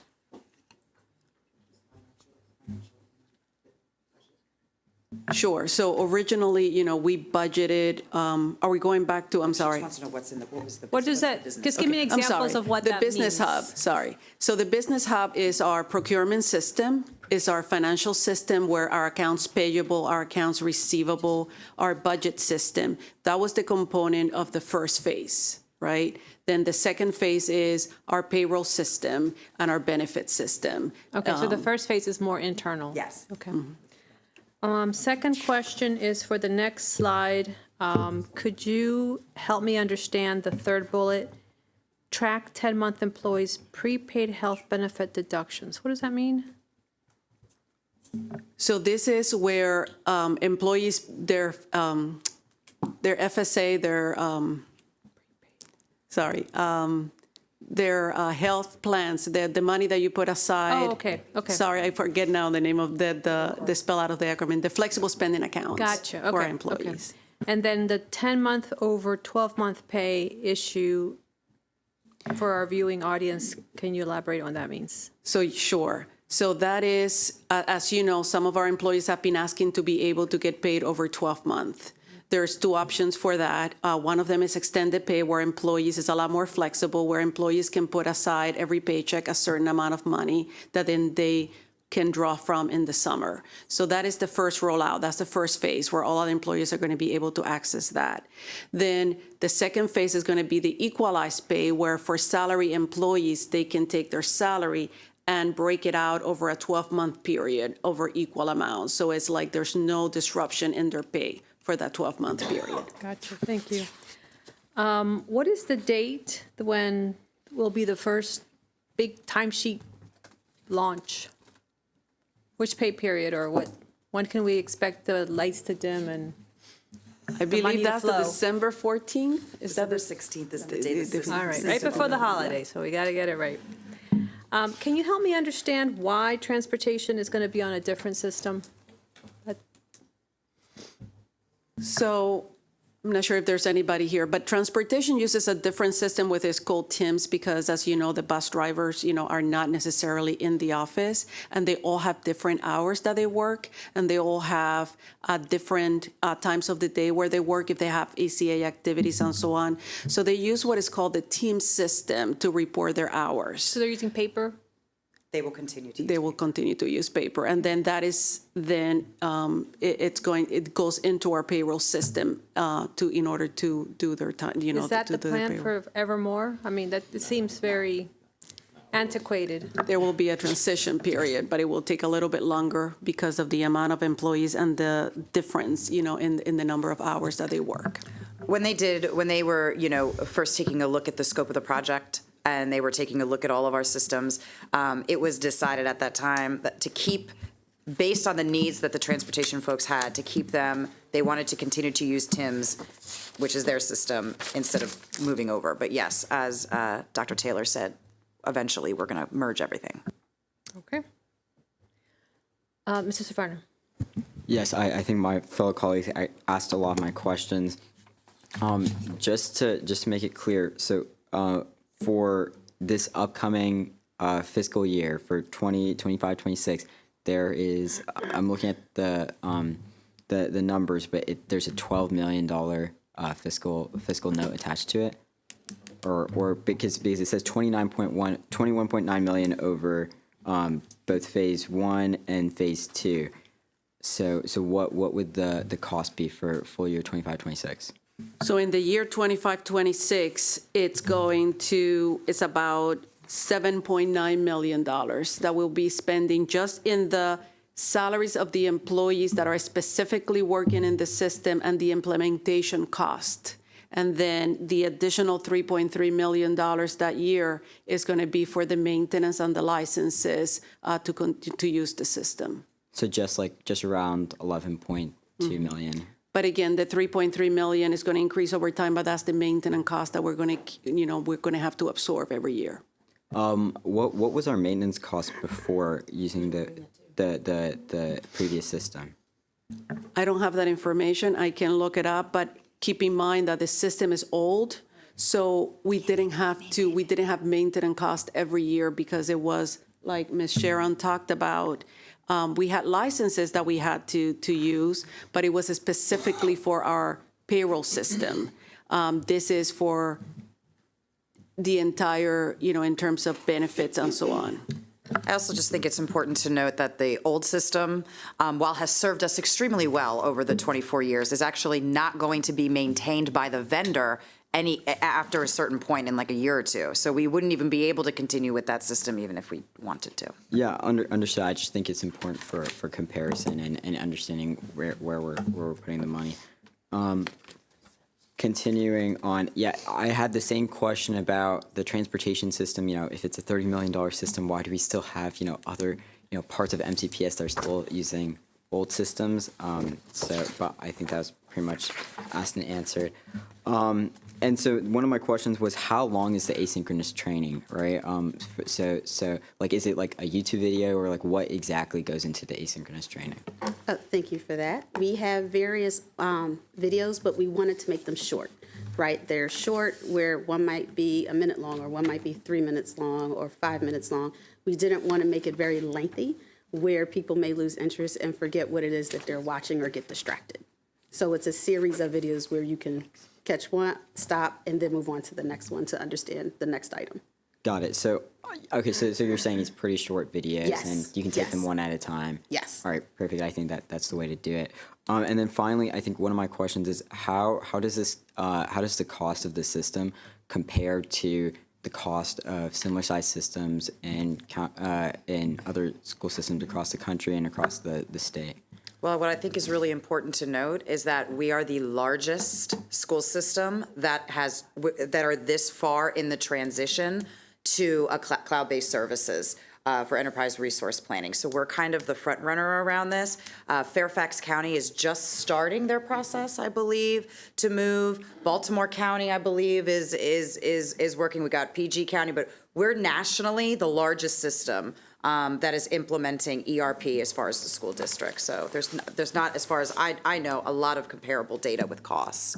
Yeah, I mean, but for some of those other counties that we're talking about, if they're starting the work, they probably have some amount of data around costs that they're putting up around it. Is that data that we can? I don't have that data, and each contract is different because of what we ask for and how we customize. So it's not necessarily a one-to-one comparison. Okay, that makes sense. I appreciate that. I think that basically concludes my questions. Ms. Harris. Just one last question. So as you're saying you're aiming to get all of your teachers and other employees that are going to be using this to do these asynchronous trainings, are you using, for instance, this is top of mind, when all of us in the system with an MCPS email, we have to have a password, and when it gets to, we start getting these reminders 14 days ahead. Are we pinging the employees in a similar way to remind them, take your training, here's the link, so that we, as an additional way to ensure people don't forget or miss a memo? Yes, and for lack of a better word, and I know we don't typically like to call ourselves this, but for this purpose, we're going to do everything we can to be annoying about it, right? Like, intentionally so, because we want to make sure that everybody is doing that we're following up, that we're doing the pop-ups, we're being intentionally annoying to make sure people don't forget. Okay. So even when, like, one of the things that we know people always read is their e-pay stub, right? It's even on the email that comes up with your e-pay stub, there's language, do not forget about your training. So we're hitting it in many places as we can. Okay, thank you. Just final words, I want to emphasize Ms. Yang's point about multilingual training. And just ask folks, work with the associations to say, what would be helpful to your team members that speak, but prefer to have the information in another language? I can assume that, just translating the same thing in English is going to be helpful to them, or developing job guides or something like that. So, it's sometimes complicated and technical, and you're managing technical challenges as well as language challenges. And so talk to the users and develop something for them ASAP. Thank you.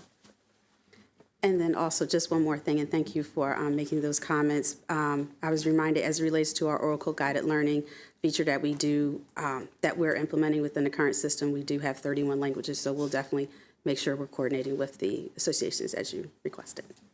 Thank you. All right, I think we're all very excited. I can't wait for the HR system to launch next year. I've been dreaming about that for forever. So thank you so much, everyone, for your hard work. I know that it is incredibly hard to move an organization this large through these modern systems, but it's got to be done, and we will be all the better for it at the other side. So thank you, and we will now move on to our next agenda item, which is item number 10, which is for information purposes only. Item number 11, can I get a motion to move 11.1 through 11.4 in block? So moved. Second. All in favor, raise your hands. That's unanimous. Board members, are there any new business items? Yes, I do have a new business item. I would like to introduce a memorandum surrounding student mental health and well-being. In the interest of time, I'm just going to read the last whereas clause and the resolved. But whereas there is currently limited transparency for students about how mental health resources are being utilized and a simultaneous lack of student insight into this process, resolved, the board requests the superintendent of schools explore the establishment of a mental health centered work group that meets annually and includes such elements as the following. The work group should analyze what mental health resources are being overutilized and underutilized in MCPS, what communication is being put out in regards to these resources, how equitably distributed these resources are, and what school-based resources are accessible to students, and discuss and communicate the role of school social workers and psychologists in the lives and education of MCPS students. The work group should be composed of a diverse group of students from schools across the county, community leaders, mental health specialists, school psychologists, school social workers, and counselors. The work group should synthesize various reports on the state of student mental health and allocated resources throughout the year and submit an annual report with suggestions for improvement for the subsequent year. Resolved, the superintendent of schools provide an update to the board on the matters delineated above by March 2025. If anyone has any questions, feel free to ask. Did you say in the resolution how often the work group would meet, or? So because the superintendent is exploring it, I think it's at the superintendent's discretion in terms of what the meeting sort of schedule would look like in order to accomplish the ideals laid out for the group. Okay. So this can sit on the table till our next board meeting. Yeah. Second. All in favor, raise your hands. No? No, it'll sit on the table. Sit on the table. Get us all confused. Thank you. Okay. All right, thank you. I have some new business. Yes, Secretary. Thank you. There isn't an opportunity on the agenda for superintendent remarks, but I would like, if it pleases the board, to express my thanks to our retiring board members for your service to Montgomery County, and certainly on a personal note, to thank you for the job and the privilege to return to Montgomery County in your service. It's been an honor getting to know you and an honor to serve with you, and I look forward to seeing your service in a new capacity in the future and giving back to our community. But I did want to express my thanks and gratitude on behalf of the entire Montgomery County Public Schools and our entire Montgomery County community for the work that you've done on behalf of our children. Thank you. Mrs. Evans? Thank you. That was really, really nice. The last good deed I've done on this board. But I will save my remarks and comments for all of you all on December the 2nd. But it has definitely been an honor and a true pleasure to do this work for the past 8 years. So thank you. Thank you for that. Mrs. Mondreski? I was basically going to say the same thing. We'll do full comments at the switch, but I wanted to make sure that your staff was aware of how much I've appreciated the work that they've done and the people that I've worked with and everything that this system does over the last 12 years. It has been really an honor to represent this community and our students and our staff, and we'll definitely miss it. So thank you. Oh, and I'm putting you. I know we can leave in good. You're in good hands. We're in good hands. Yes, yes, and I will just say the same. So glad you're here. Yep. Definitely makes it a little easier. Just for our viewing audience, could you expand what the December 2nd meeting is? So the December 2nd meeting will be the closing out ceremony for the current board members that will not be returning to their seats, as well as the swearing in ceremony for the new incoming board members. So the community is invited. Please come out. It'll be a good time. Yep, and it'll be time for you to hear my remarks to my colleagues, because I have a little bit to say. Yeah, and you know what I want to thank, and I'll do it on the 2nd as well, but Dan was here taking photographs. He's just a great guy. Everywhere you look up, everywhere you look and everywhere you go, Dan's popping up and taking snapshots. And then MCPS TV, yes. You all are dynamite. Yes. And we'll be missed, but I have made some lifelong friends, so I'll see you all around somehow. Okay. Yeah, we'll be watching. Thank you. All right, so with that, item number 12 is for informational purposes only. Can I get a motion to adjourn? For the last time, so moved. Second. And we are adjourned. Wait, whoa, I'm tired. All in favor to adjourn, raise your hands. That's unanimous. We're adjourned.